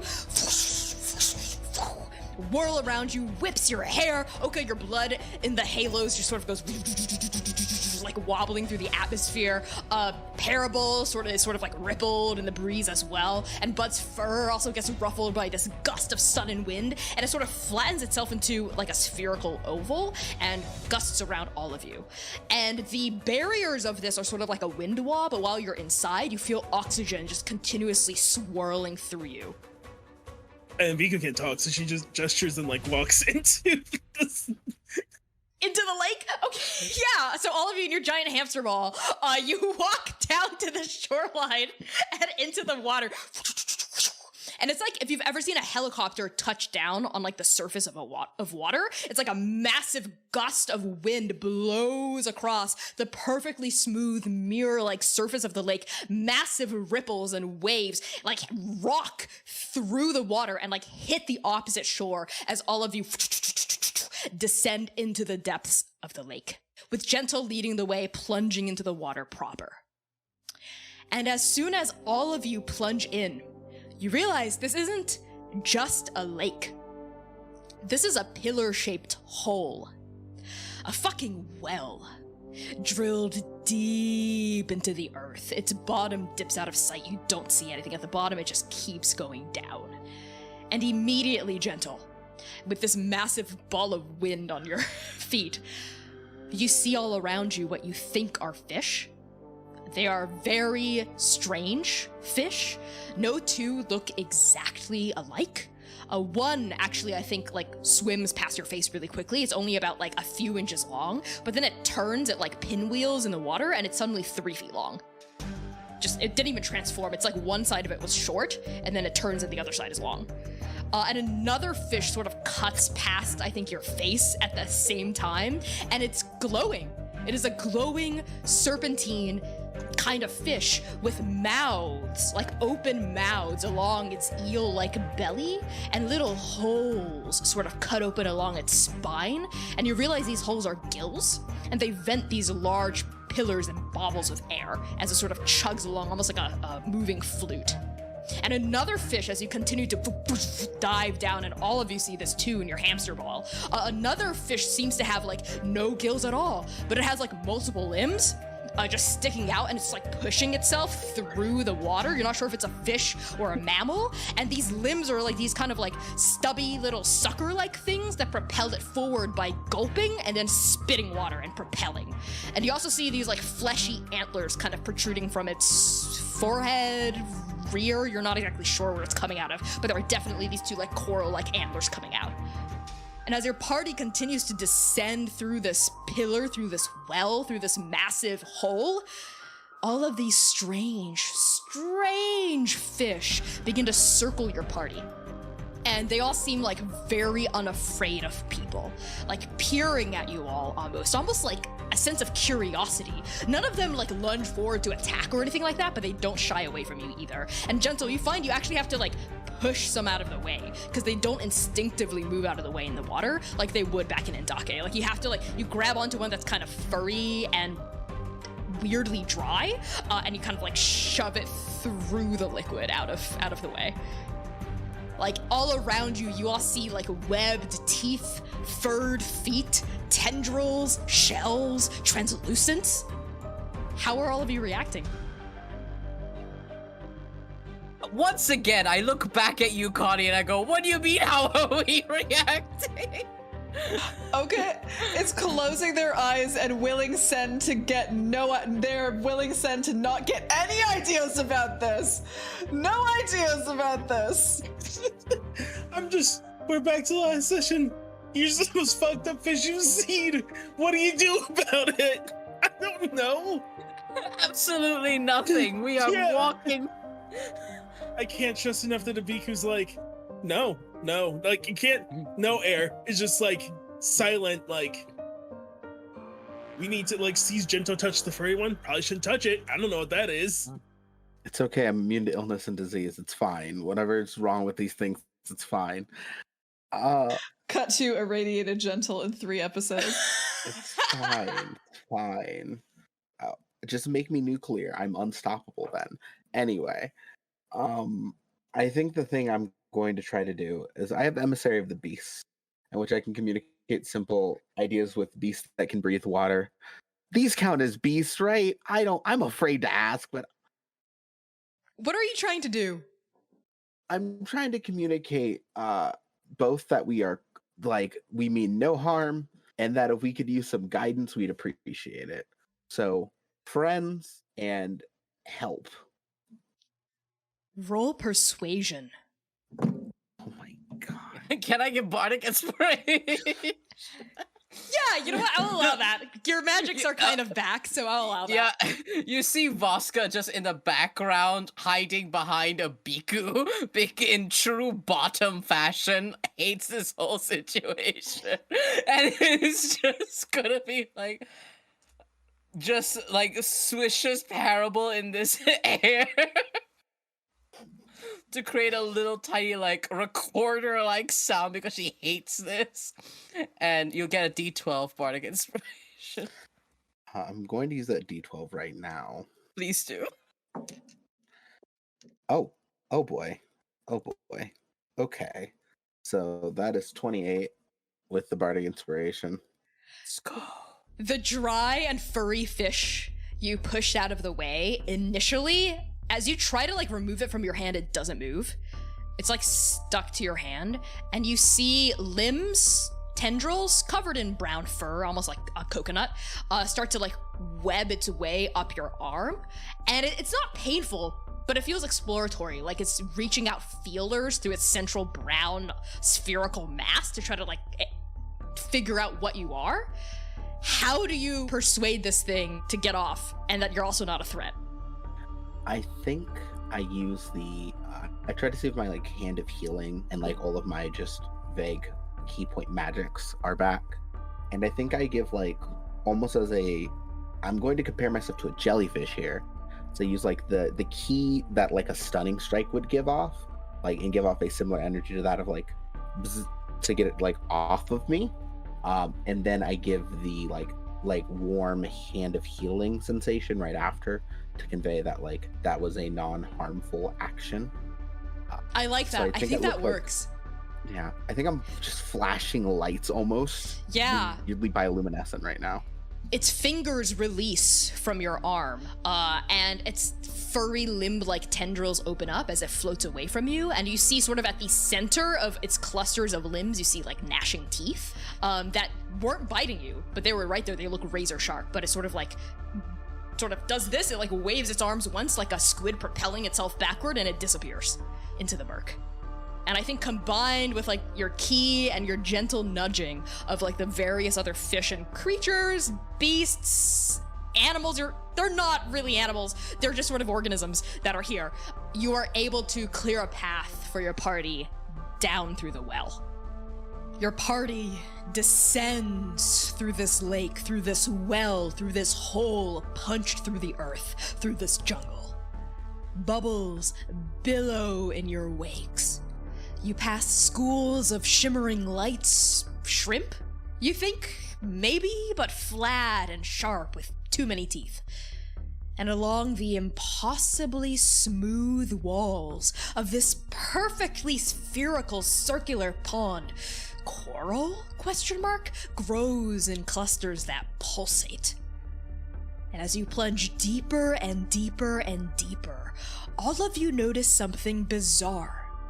Usually, when diving into a body of water, the temperature drops as you get closer and closer to the bottom. But here, there's no mistaking it. Gradually, almost imperceptibly, like turning the dial on a pot full of crabs, the water is getting warmer. How do all of you react to this? Are we the crabs? Are we being boiled over? How hot is it right now? You're beginning to sweat inside the air elemental. And Gentle, if you keep going down without taking further precautions, you will take fire damage. I don't want us to take damage from Sleet Storm. It seems like a terrible idea. I also have a weird idea. I too have a weird idea. Let's hear Oka's first. Okay, this would be kind of, I have a first level spell called Bloodburn, and this would be like a reverse use of Bloodburn on the party, so I'd probably use up pretty much every single one of my first level spell slots and then some, and I'd use thirsting spells to lose HP to get more spell slots back, to try to keep everyone's blood and therefore their bodies cool. That's my unhinged idea. That's really interesting. Let's hear Gentle's. Mine was Wall of Water, because I just have the ability Wall of Water, and just trying to make almost a funnel of good water inside of this worse water. So wait, is your proposal to cover you on a pillar of cold water around the air elemental around the party? Yes, we are turducken bubbles is my plan. To enhance that idea, let's put us all in a tank. I'll put Wall of Force so that we're all just moving like a tank of fish. Wait, that's fucking hilarious. We're a little aquarium. I will allow Wall of Water and Wall of Force to join forces, so maybe Oka, you can like save some spell slots with this, and depending on Gentle and Voska's rolls, you might be able to use Bloodburn to help supplement it too, if they're not rolling hot enough. Get it hot enough? I think okay. you mean cool enough. So Gentle and Voska, make me either an Arcana check or a Athletics or Acrobatics check. Acrobatics easy. And that's a 29, bestie.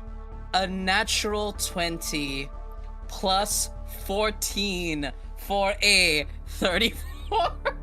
I'm sorry, did you say plus 14? Yes! I'm level 17, baby! Okay, yeah, so a massive wall of force explodes out of Voska, and you try to like shape it around your air elemental as well as around Gentle, correct? So it's like a cube, like a long cube. And Gentle, the interior of the cube is still filled with water, but it's cool water, right? That you're using Wall of Water to like bend around you. Okay, so you're in the water, but your friends are in the air bubble inside the water, inside the tank. Got it. So you unhinged little gremlins, you descend through this aquarium, even as the heat begins to intensify around you. And eventually, all of you see it. The bottom of the lake. You have, at this point, traveled 4,500 feet, easy. Just straight down this well. And at the very bottom, you all see a vast, circular expanse of sandy rock. It is as wide across at the bottom as it is at the top, so about half a mile wide. And its edges kind of bleed into shadow around you beyond your vision's perception. But your eyes aren't necessarily drawn to the sand, it's drawn to the chasm. A crevice, massive and jagged, tears through the ground like a wound. And bubbling out of this huge fault line is steam. Heat erupting upward. And Gentle, you know you have to go through that chasm. We're gonna have to go down there. So just fair warning, I don't know what will happen. Oh boy. Okay. As the wall of force starts to sink through the chasm, Voska, I need you to make a Constitution saving throw, like a concentration check. Okay. That's a 12. That is not sufficient. As soon as like the wall of force, I think, makes contact with like a gout of bubbling steam erupting out of the crevice, you all see cracks begin to shimmer around this invisible wall of force around you. And Voska, I think sweat starts to bead down your temple. You can't hold it any longer. And it shatters. And it's just that wall of like cool water that Gentle is using to bend around all of you now that's sustaining and protecting you. So Gentle, make a con save. Well, I know one of the fun things about being a monk. Proficiency in every saving throw, so that's a 23. 23. So it's usually... Okay, hold on. Let me roll some dice here, my love. I'm gonna give you a hard choice with a 23. So, you are gonna boil a little bit in this water and take a good amount of damage, but you can keep your friends safe, or you can spread the pain and have all of you take a moderate amount of damage instead of you taking a lot. I'm legitimately gonna, if this is okay with the table, spread the pain. Because if I lose consciousness here, we're all fucked anyway. Okay, so all of you are going to take 43 points of fire damage. A little bit. That's the moderate amount. That's if you spread the pain. I would've died. I don't trust you. You're going through like a volcanic crack at the bottom of the ocean, so... It is a very odd sensation for those of you in the air pocket, as the air around you suddenly begins to heat up and get really, really, really hot. And like, think it's like getting a sudden sunburn that just scorches down your skin, starts to peel away at your sweat. And how much HP does the air elemental have, Abiku? It has HP. 90 hit points, it's good. Yeah. I just looked it up. Cool. Okay, so the air elemental is still up, but it's like taking the brunt of this damage as well, and Gentle, like shimmering in this cool water you're trying to bend, but you can't keep it cold enough, right? You also see like burn scars start to like bubble and broil up and erupt alongside your dark blue skin. And then all of you make your way down through the crack, even as pillars of steam and red hot bubbles of air like all around your bodies. And then there is a sensation like falling, Gentle, as the wall of water, I think, sloughs and like almost like disappears around you, but the air bubble stays up. Because the sensation continues to the interior of your body, like heart splashing into guts, and this red hot water rushes past your bodies, and you are falling. You are hurtling through open air. And the water from the lake above you continues gushing around you in the form of a roaring, thunderous, crimson waterfall coming out of a crevice in the ceiling of the next chamber. And you are all plummeting downward toward a massive volcanic cavern. And this cavern, this miniature country, extends as far as the eye can see, like the jungle above it. You see veins of lava glistening between outcroppings of porous rock. You see pits of magma bubbling and frothing. Crevices yawn open on the molten ground, and pillars of pure fire shoot upward, 20, 50 feet into the air. And from your vantage point up high, about 2,000 feet into the sky, one thing is unmistakable. This entire huge, like I said, country-sized cavern is tiered almost imperceptibly downward, like its ground is tilted on a slope, like concave, like an inverted ziggurat shaped like a massive funnel, sucking all light and hope down into a central abyss. And at the very heart of this molten expanse, directly underneath you, at the very bottom of this kingdom-sized stepwell, you all see a massive hole in the ground.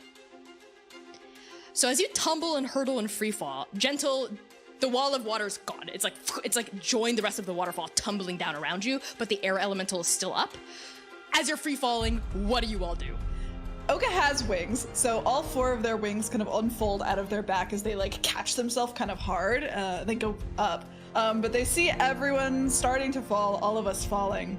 And I think they kind of like just tip their wings in really quick and start like they dive a little bit toward where Abiku is falling.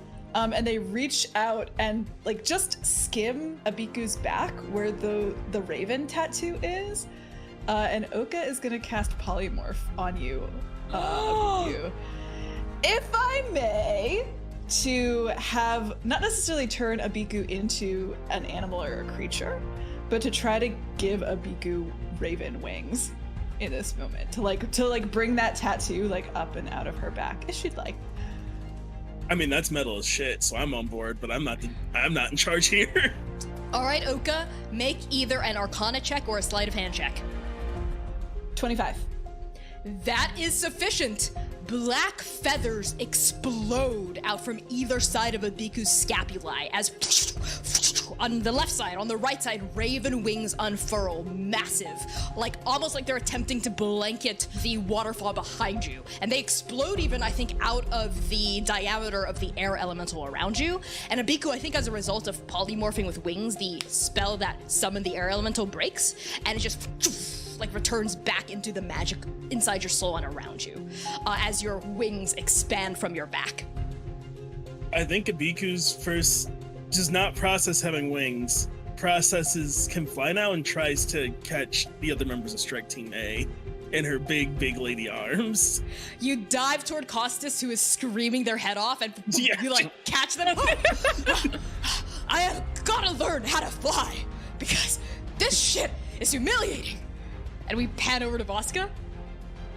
Voska was falling and noticed that Oka did that move to Abiku and immediately begins like casting, and in fact like once, I don't know if Abiku's headed towards Voska, I'm assuming so, just trust free falls into Abiku's arm as she completes the casting of Feather Fall on Bud, knowing that Bud is the only creature in our vicinity who cannot fly. And this is a huge drop. And Voska thinks Bud is very cute, so. I hope that's not the only reason you saved Bud's life. But yeah, okay, totally. You cast Featherfall on Bud, who's letting out a, oh my god, it's cool. Oh. As they start to literally like drift downward left to right like a feather, sort of at the same speed as all of you, this like wolf kind of tilting like east to west on the way toward the ground. That's what I mean by cute. Yeah. Voska's just watching this happen. He's like, this dire wolf is adorable as hell. And Voska, you also land in Abiku's arms on top of Costas, who is also in Abiku's arms. So it's the three of you like just sort of like squished together as all of you descend. And Gentle, you have your flying shoes, so you're also good. You can just sort of like skate your way down through the air as well. So yeah. That needle, that compass, Gentle, is tugging you toward that hole at the very bottom of this volcanic area. I guess we'll keep on going. Is everyone okay? I think first off, and I just check on everyone's like wounds. I mean, like physically, yes. Mentally, I don't see this. Where the fuck are we? I don't know that part. I don't know that part either. How badly wounded are we? I'm about half, and that's because I also got punched by Mirror Me earlier. Absolutely not. If my keeper is suffering, mass cure wounds, let's go. That is 18 points of healing for everybody. So Voska, you thrust your hands upward and magic pours and emanates off of you as we see these burn marks begin to soothe and heal themselves across our party member's skin, and all of your like aching, burning muscles from like the boiling water of the lake above you begin to cool down. Voska just goes, I miss it, Lolly. She completes that spell. Gentle nods a little too aggressively at that, I'll be real. Oka too. As all of you continue to drift toward the ground, you all see and you sense, vibrating in the air around you, a massive tremor erupt upward from even deeper within the chasm. Similar to the earthquakes that had shook Dr. Eluso's homestead, they're continuing. They are so strong that they're penetrating even through this area, up through the lake, up through that jungle, up through the air above the jungle, up through the mist, up through the top of the chasm. And now you see the ground just vibrate, and like boulders explode off of the sides of this funnel and tumble down toward that hole. You see like gouts of flame explode upward, and like all underneath you, the ground is just shaking and shaking like tectonic plates crashing against each other. I don't think we can land. Just fly down. I could try to carry Bud. Can you carry Bud? You could take Costas, and then I could carry Bud. Toss him. I like Vasco over one shoulder, toss Costas, and go grab Bud, I guess. God's fucking... Oka, make an acrobatics check.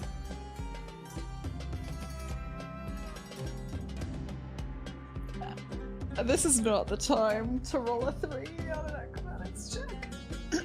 I do technically have a point of inspiration. I'll use it. I'll use it for you, Costas. 20. Unnatural. Okay, you catch Costas in your arms and you sort of brace against their weight. Please, don't just throw me, give me like a heads up. Next time you're gonna throw me around like a rag doll. Okay, I will put that on the sheets. Thank you, Abiku. And I think at this point, all of you have drifted down far enough that the very top layer of the ground of this chamber, like the very top of the funnel, is now like rising up to meet all of you. About 2,000 feet down. And now you're like drifting down past it. You see like rocks dislodging themselves off of walls, tumbling down, shaking. It's almost like nauseating and jarring to see all of the ground tremble and vibrate around you, like jarring and jostling against your eyeballs. And as you try to like make a straight descent down into that hole so you don't touch the ground around you, I need all of you to make a group acrobatics check. 25. It was my turn for a natural 20 for 31. Oh, nice. Vasca? Natural 1 for a 6. So I'm going to use my inspiration. Acrobatics 15. What did Gentle get? I rolled a 5, but with plus 11, that makes that a 16. Okay. You get through it mostly okay. Vasca and Gentle, I think as you start to like narrow down to that like top of the needle sort of like tiny hole compared to the rest of this massive funnel, I think some of the dislodging rocks and pebbles and stones do clip the two of you, like against like the sides of your head, against your rib, like they like smack against your leg. So I need the two of you to take a collective 15 points of bludgeoning damage.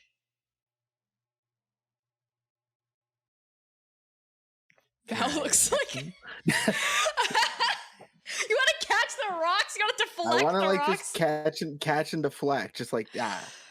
You know what? Yeah, you can do a deflect missiles attempt. Exactly. I love to deflect missiles. I get like 3 times a year. Let me do it. I'll let you do it. What do I have to do? You use your reaction to deflect or catch the missile. So when you do, the damage you take is reduced by 1d10 plus your dex modifier plus your monk level. Okay. That'll be basically nothing. Yeah, that's just free at that point. If you reduce the damage to 0, you can catch it if it's small enough, and you can spend 1 key point to make a ranged attack with I'm just gonna catch it and like just use a little bit of key magic to like deheat it. And, it'll be a souvenir. Okay, yeah, you catch a piece of porous rock and like you cool it down from where like lava was sloughing and bubbling within its holes, and you tuck it away into your satchel. All right, so the rest of you continue to descend, and I think as you approach it, this hole looked really small from, at this point, 4,000 feet up into the air because you're getting to the top of the hole now. But as you get closer, it is half a mile across, easy. Just like the lake. It is a straight shot down. And as all of you are like peering over its yawning edge, you all see multicolored striations along this chasm's walls, right? Like layers of sediment going all the way down, streams of bisected lava spurting and dribbling into a vast gulf of darkness. Thick plumes of mist, no, clouds, block your view of the bottom. And now all of you go down. And as you descend through this hole, like as soon as you like cross over the lip, it almost seems to like cool down. Like the temperature in this like hellish layer was super, super high. Like sweat has been rolling off all of your bodies this entire time. And where it like rolls off your leg and hits the ground, it evaporates into steam from how hot the ground is. But as you descend into this hole, you immediately start to cool down. And your bodies, I think, eventually push through that first cloud layer. And then that first cloud layer breaks. And you are fully in the hole. The walls of this hole all around you are smooth, impossibly smooth, just like the lake. But as you continue your descent, you all notice tunnels, holes, bored through the rock, and all of them are massive, like the size of temples. All right. And your party is like filtering down and past these vast circles of darkness on the chasm walls around you like ants crawling down a wagon wheel. How are all of you reacting to this? Gentle, you are sure this is the way? As much as I don't like that it is the way, it absolutely is. I am a little... So, I just have a question for everyone. Are we sure we should keep following the doctor down here? We can't leave them behind. I mean, they're moving through here like they, even if they're not fully 100% cognizant, they seem to know what they're doing more than any of us are. So there has to be something down here. How are they navigating this? Their fucking machine? I don't know. I don't know if the machine is doing it. Look at how much magic it's taken out of us. It is scary because the magic still works when all of us stopped. And I know we don't know a lot about him because the doctor doesn't know a lot. And that's not their fault. But there is something down here that... I felt how Sun felt up there when all the animals were afraid. It is bad. Well, maybe we could stop it from ever getting up there. I am just worried. What if whatever it is something the doctor wants to let out? I want to make sure we understand. We don't know what we're going to find. Sounds like either way we need some answers, and the doctor might be the only one who knows anything. We don't leave anyone behind. No matter what. We won't. Guys, what the fuck is that thing? And maybe 1,000 feet underneath all of you, you all see like a tiny little like squiggle that's getting bigger and bigger by every passing second underneath you. Oh, a squiggle? Yeah. Care to elaborate? 1,000 feet up, it looks like a squiggle. Like, just like, okay. Like, a squiggle of light? A squiggle, like, are we in, like, total darkness and there's, like, a squiggle of light at the bottom, or... Yeah, why not? Yeah, okay, you are in total darkness at this point, yes. And the squiggle is perceptible because it's glowing. And it's moving. My bad, everybody. Cool, if we're in total darkness, I cast light on Parable and I begin swinging it so we can get more light around us. I like that. Yep. It's almost like a lighthouse, right? With like the... You will see like different parts of like the chasm walls on either side, like half a mile across, like come into like leery vision and then fade, and then leery vision and then fade. You see the massive holes filtering by as you continue to descend, and that squiggle starts to get larger. Oka? Yeah, I'll use my Hunter's Bane. Maybe, actually, I've been holding on to this whole time. I would like to use my Dark Psychometry, which is I have advantage on history checks to discover the dark history of objects and places. So maybe using like Hunter's Mark, like what these, like are those dens? Like monster dens? Animal holes? Where are we? What is that squiggle? Just gonna kind of open myself to it. Make a history check with advantage.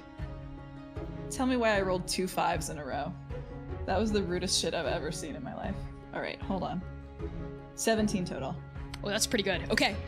So you are struck by how both the hole here and the hole of the lake seem to be the exact same. It's almost like the same thing made it. That's the first thing that strikes you. The second thing that strikes you is like the coral and the fish, as well as the big holes here, seem to have come after the first big hole was made. Like these holes, as Voska's light is beaming in these pulsating circles around you, they seem to be newer by only like a degree of like a couple dozen years than the central hole punching its way down. And they are not perfectly round. These holes are kind of like, the insides are a little bit rocky. It's almost, the insides of the holes drilled into the central hole are like, almost like waves. Like undulating. Like the rocky, like sides of it are like moving up and down, up and down. Almost like ribs of an accordion or something. And they're massive. But based on your 17, they do remind you, I think, of Jikyat Forma's lair in Morose, like the various different tunnels into the massive monster den. This does kind of feel like a den.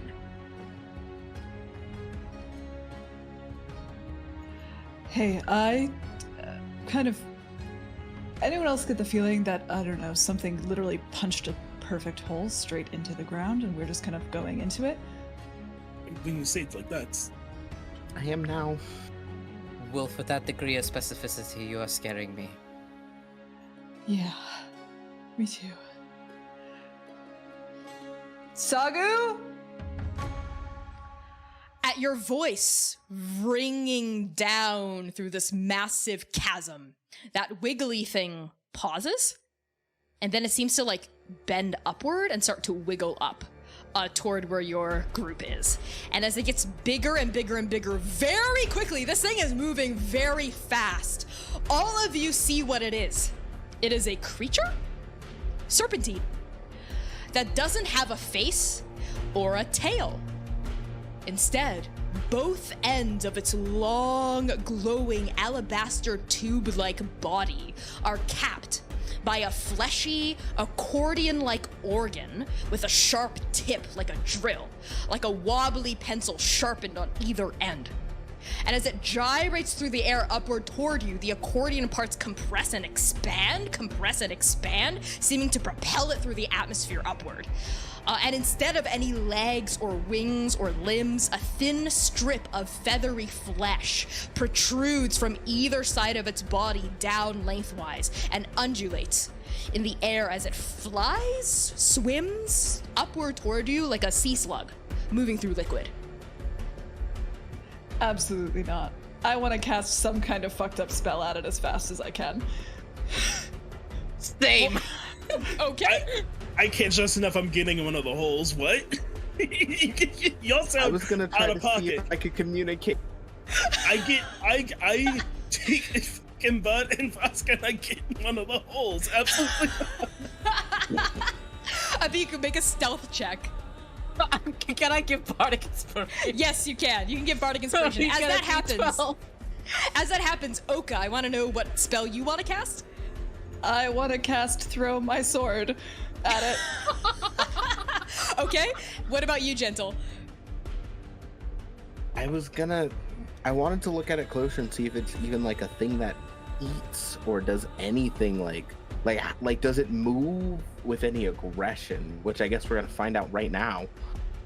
You can make an insight check. I think that's what that means. You can roll insight on this weird thing that doesn't have a face. Roll insight.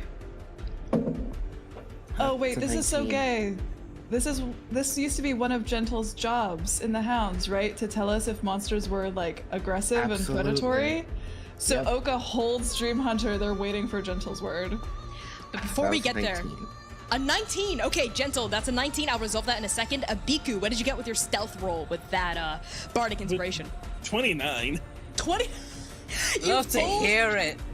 You fold Costas and Bud and Voska into one of these giant holes, and you're just standing at the brim of it like an ant standing at the bottom ledge of a jet propeller. Like, that's how huge this hole is behind you. It's like massive, you can fit a city in it. And you just stand on like the lip of it and you like peer over the edge to see how your friends are faring. With a 19 gentle, as this thing wobbles its way up toward you and Oka and your party. Aggression is not the right word. It seems to be drawn to sound and vibration, like movement and sound. It doesn't have eyes. And you get the feeling that like the fleshy flaps that are like a sea slug's, almost like gills or wings along the sides of its body are also meant to are also like little sensors. As it gets bigger and bigger and bigger and closer, you see like little feathery protrusions, like the tendrils off a moth, are coming off of the sides of its body, and it seems to be like twitching and sensing in reaction to your party's movement. More than anything with your roll, it seems curious. As it gets bigger and bigger though, and gets closer, it's huge! It is the size of the holes. And it's surging upward toward you. I'm going to grab the pebble that the lava pebble, and I'm going to throw it in the opposite direction from where we were heading to see if it's going to be attracted to that sense of movement, because it's moving much faster. Make a dexterity deception check. Okay. All right, so that's 16 then. You chuck this piece of porous rock through the air and it pings like off of like a distant wall, and you see this thing immediately correct its course. It bends at a 90-degree angle, like a twig snapping, and like the rest of its body just sort of wobbles along the bend and follows it, almost like and it bends at another 90-degree angle as it approaches where the rock bounced off the wall. And there's like a massive like wind pillar that gusts across Oka and Gentle and past like the opening of the tunnel that Abiku, Voska, Costas, and Bud are in, as it like passes through your party with just like a couple hundred feet to spare, which is not a lot of feet for something as huge as this.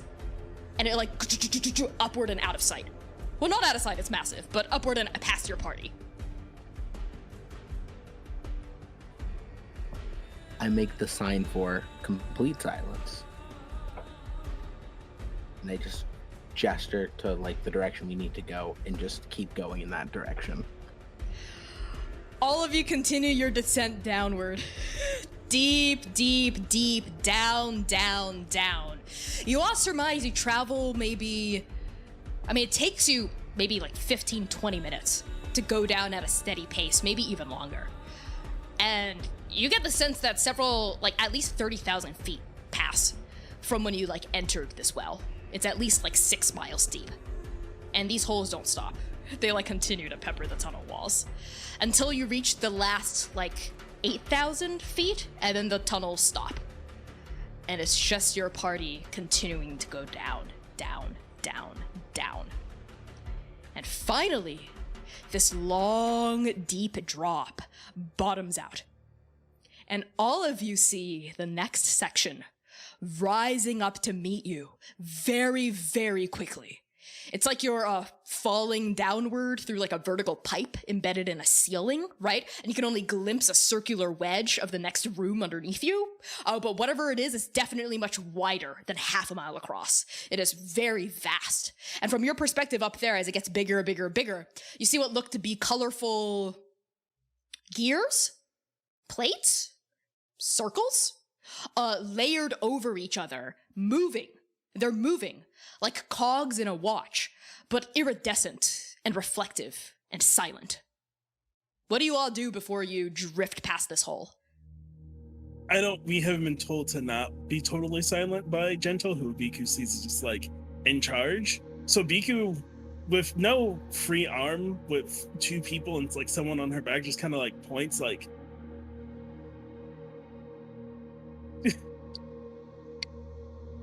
Oka's starting to get this kind of desperate expression in their face the longer they go, and the further we get, the longer that we are not with Hitsagaten. And I think there's this like, they're starting to go faster and faster as they go down, and they look like they're just ready to keep going into this next spot. And they're iridescent, right? Yeah, they're shining almost like crystal. I was wondering if I could make some sort of like Arcana check to discern what this iridescent cog thing is, or if it's like connected to Dr. Luso's machine or something. Sure, yeah, roll Arcana. And anyone who wants to can, I think. That is a 29 total. 27 for Oka. 12. I got a natural 20 for 21. Yeah.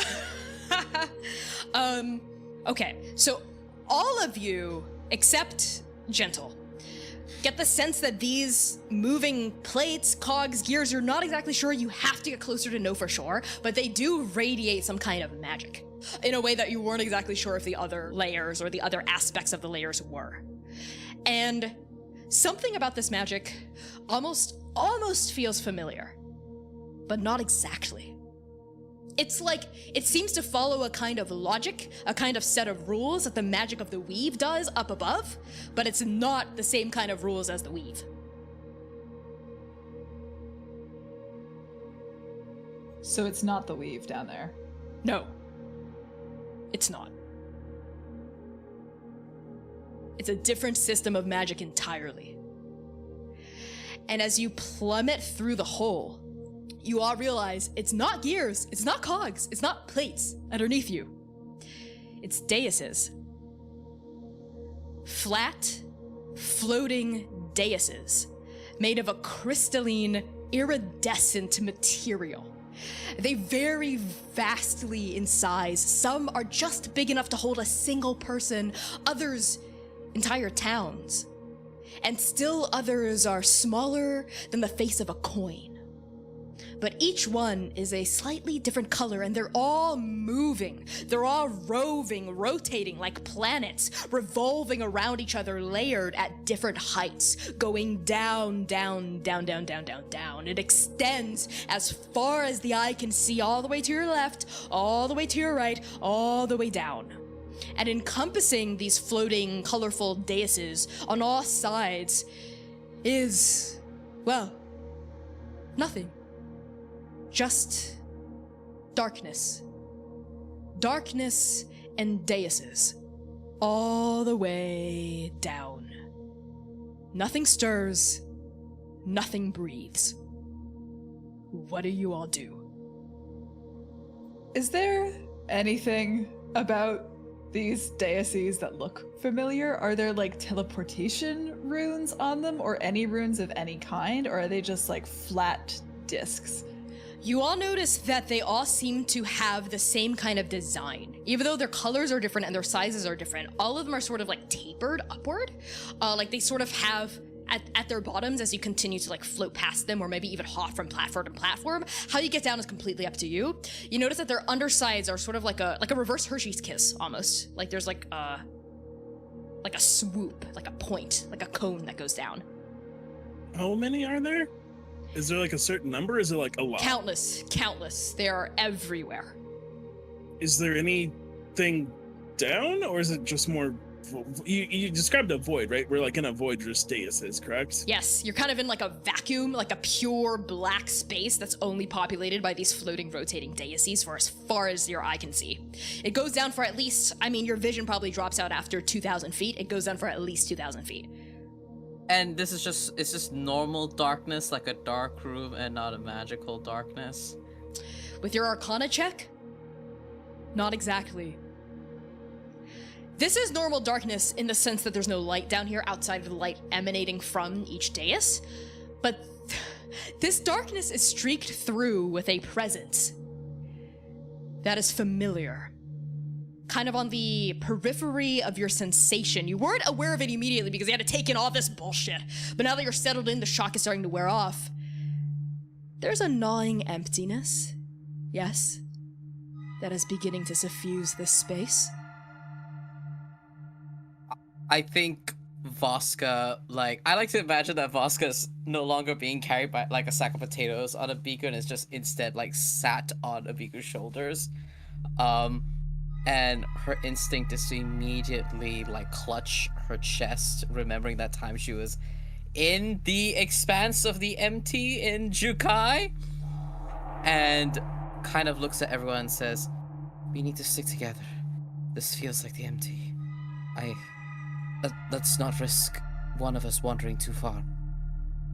Oka also nods kind of feverishly, and their eyes stray around and then kind of get pulled back down, like they're trying really hard not to notice how dark it is around them. And Oka, what's interesting about this empty darkness around all of you is that it's not complete. This isn't the oppressive, full nothing plane you glimpsed into when trying to save Sitlali back in Dabathati. It's almost like streaks of empty darkness got through a sieve or something.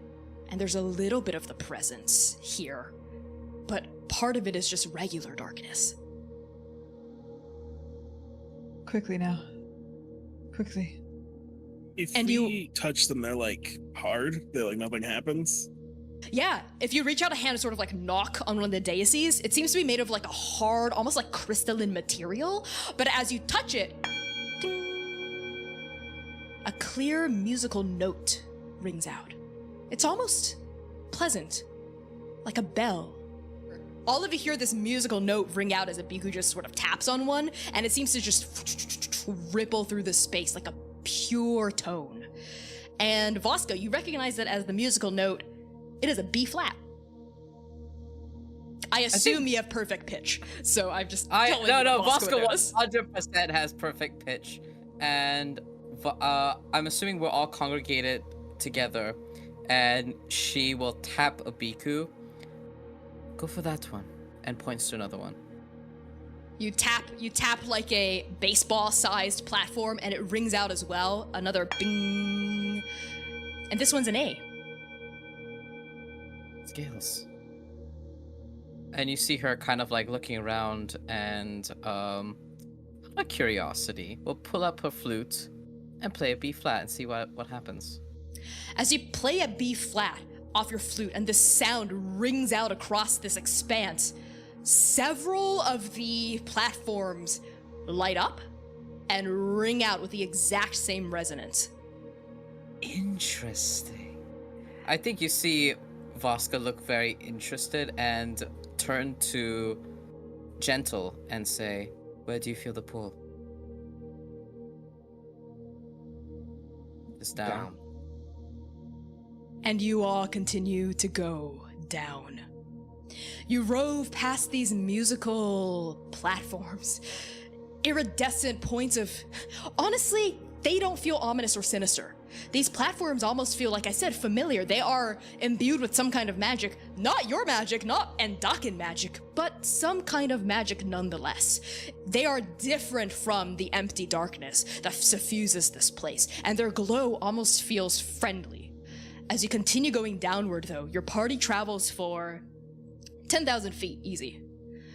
As you go down, down, down, down, down, until finally you all reach the last layer of roving, shining platforms. They just end. And then, for as far down as your eye can perceive, it's just darkness. Endless, formless darkness, like you've reached the bottom of the chasm's imagination, and it just drops out. And Gentle, the thread continues to beckon down. Hopefully it's just a little further. Further into nothing? There's still something. Nothing something. I think Voska, I'm assuming the light stopped by now, and is going to cast light again on Parable and just see if it does anything in this inky darkness. If we see wall, if we see stone, something. Nothing. It's like dropping Parable over the edge of a cliff. It just goes down. I trust you, Gentle. I look at everyone to make sure they're all okay. I think we're ready.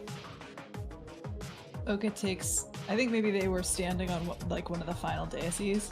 They take 2 steps back, and then they do just a running like swan dive. And I don't even think they let their wings out, they just dive. And you fall.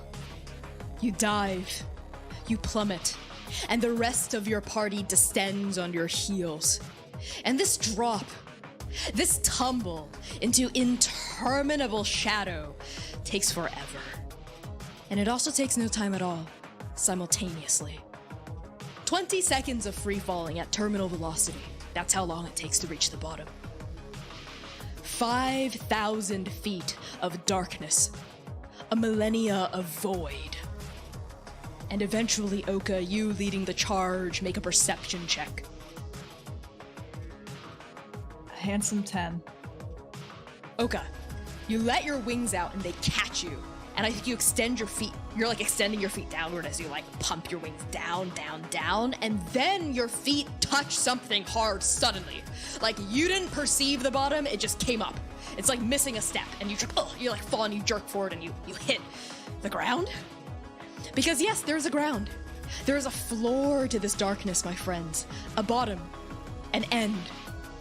And this ground is made from a pitch black material that blends in perfectly with the shadows of the air around it. It takes an expert eye to distinguish it. You didn't see it, but now you feel it. The fabled end of the Ukhliin Chasm, rising up to meet all of you. And now as the rest of your party also descends and drops down and touches the ground around you, you all notice that this floor, this end, it feels cold, icy, through the soles of your shoes. No, cold isn't the right word.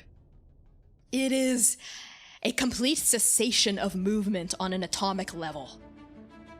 It is nothingness, not even the lack of temperature, but true stasis, a vacuum hardened and sharpened into a flat surface.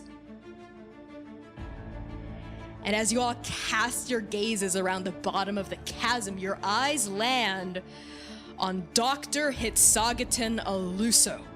They are standing an immeasurable amount of distance away, but you see them, their full body, their back is turned to you, and they are facing the wall.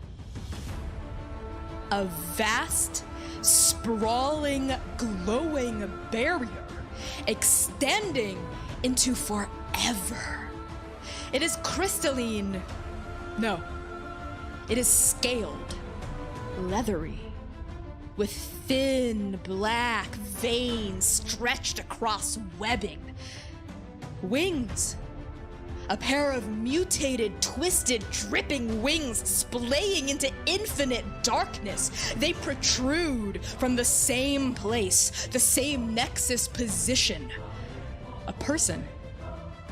Embedded in this wall of flesh and wing, like a martyr strung up to die, her wings unfurled on either side of her body, is the guardian, the prisoner, the captive, the warden, the monster at the bottom of the Ukhliin Chasm, and your wife, Abiku, Shrinyi. And we are going to end the session there. So thank you so much for tuning in to Arc 7, Episode 4 of Transplanar RPGs, The Second Stranger. I have been your GM and executive producer, Connie. My pronouns are they, he, and she. You can find me all across the internet at by Connie Chong on Twitter and TikTok, Ko-Fi, and Itch. I'm going to pass along introductions up and over to Dare. Hi, I'm Dare. When I'm not fighting my demons, you can find me on the internet at Dare to Dream RPG. That's DARE, the number 2, DREAM RPG on twitter.com. You can find me on Instagram. You can find me on Tumblr. I'm on the internet. My pronouns are she, they, and Faye. I got nothing. I'm just gonna throw it over to the lovely Valiant Dorian. Every week I'm Flabbergasted. Hi everyone, I'm Valiant Dorian. I use he, him, his pronouns. I'm a TTRPG performer and a Twitch variety streamer. You can find me all around the internet at AutoSpiritBear or at Valiant Dorian. Please enjoy that lovely treasure hunt I just sent you on. And I had the distinct pleasure of playing Voska, Gay Wrist, Paragon of Nebusa. What is happening? And she uses she, they pronouns. This is unhinged. I'm sorry. Valiant Unhinged Dorian is handing it off to Austin. Austin, take it away from me, please. I'm Austin. My pronouns are he, they, she. You can find me on Twitter at Sailor Scott Austin. That's at Sailor SCT. Austin, I was just playing a Biku. That's my wife, Ishtar. BQ's pronouns are she, they, and C. Hi, my name is C. I use they them pronouns. You can find me making very trans, very gay art on the internet at PieSharpArt. I had the pleasure of playing Oka, not a fox, Hien. Oka was once dead, not anymore dead. Oka Darkness Dementia Ravenway Hien. You can find me doing things PieSharpArt. Check it out. Connie? What? Yay! So thanks everyone for tuning in. Tune in next Saturday for the continuation of the URL group's shenanigans. What are they going to be up to? But right now we're going to be rating someone really awesome. Toss them a follow if you like their stuff. Use our raid message in chat. And tune in next Saturday at 8 p.m. U.S. Eastern Time for the continuation of The Second Stranger. We love you so much. Thanks for tuning in. And Pisho! Pisho!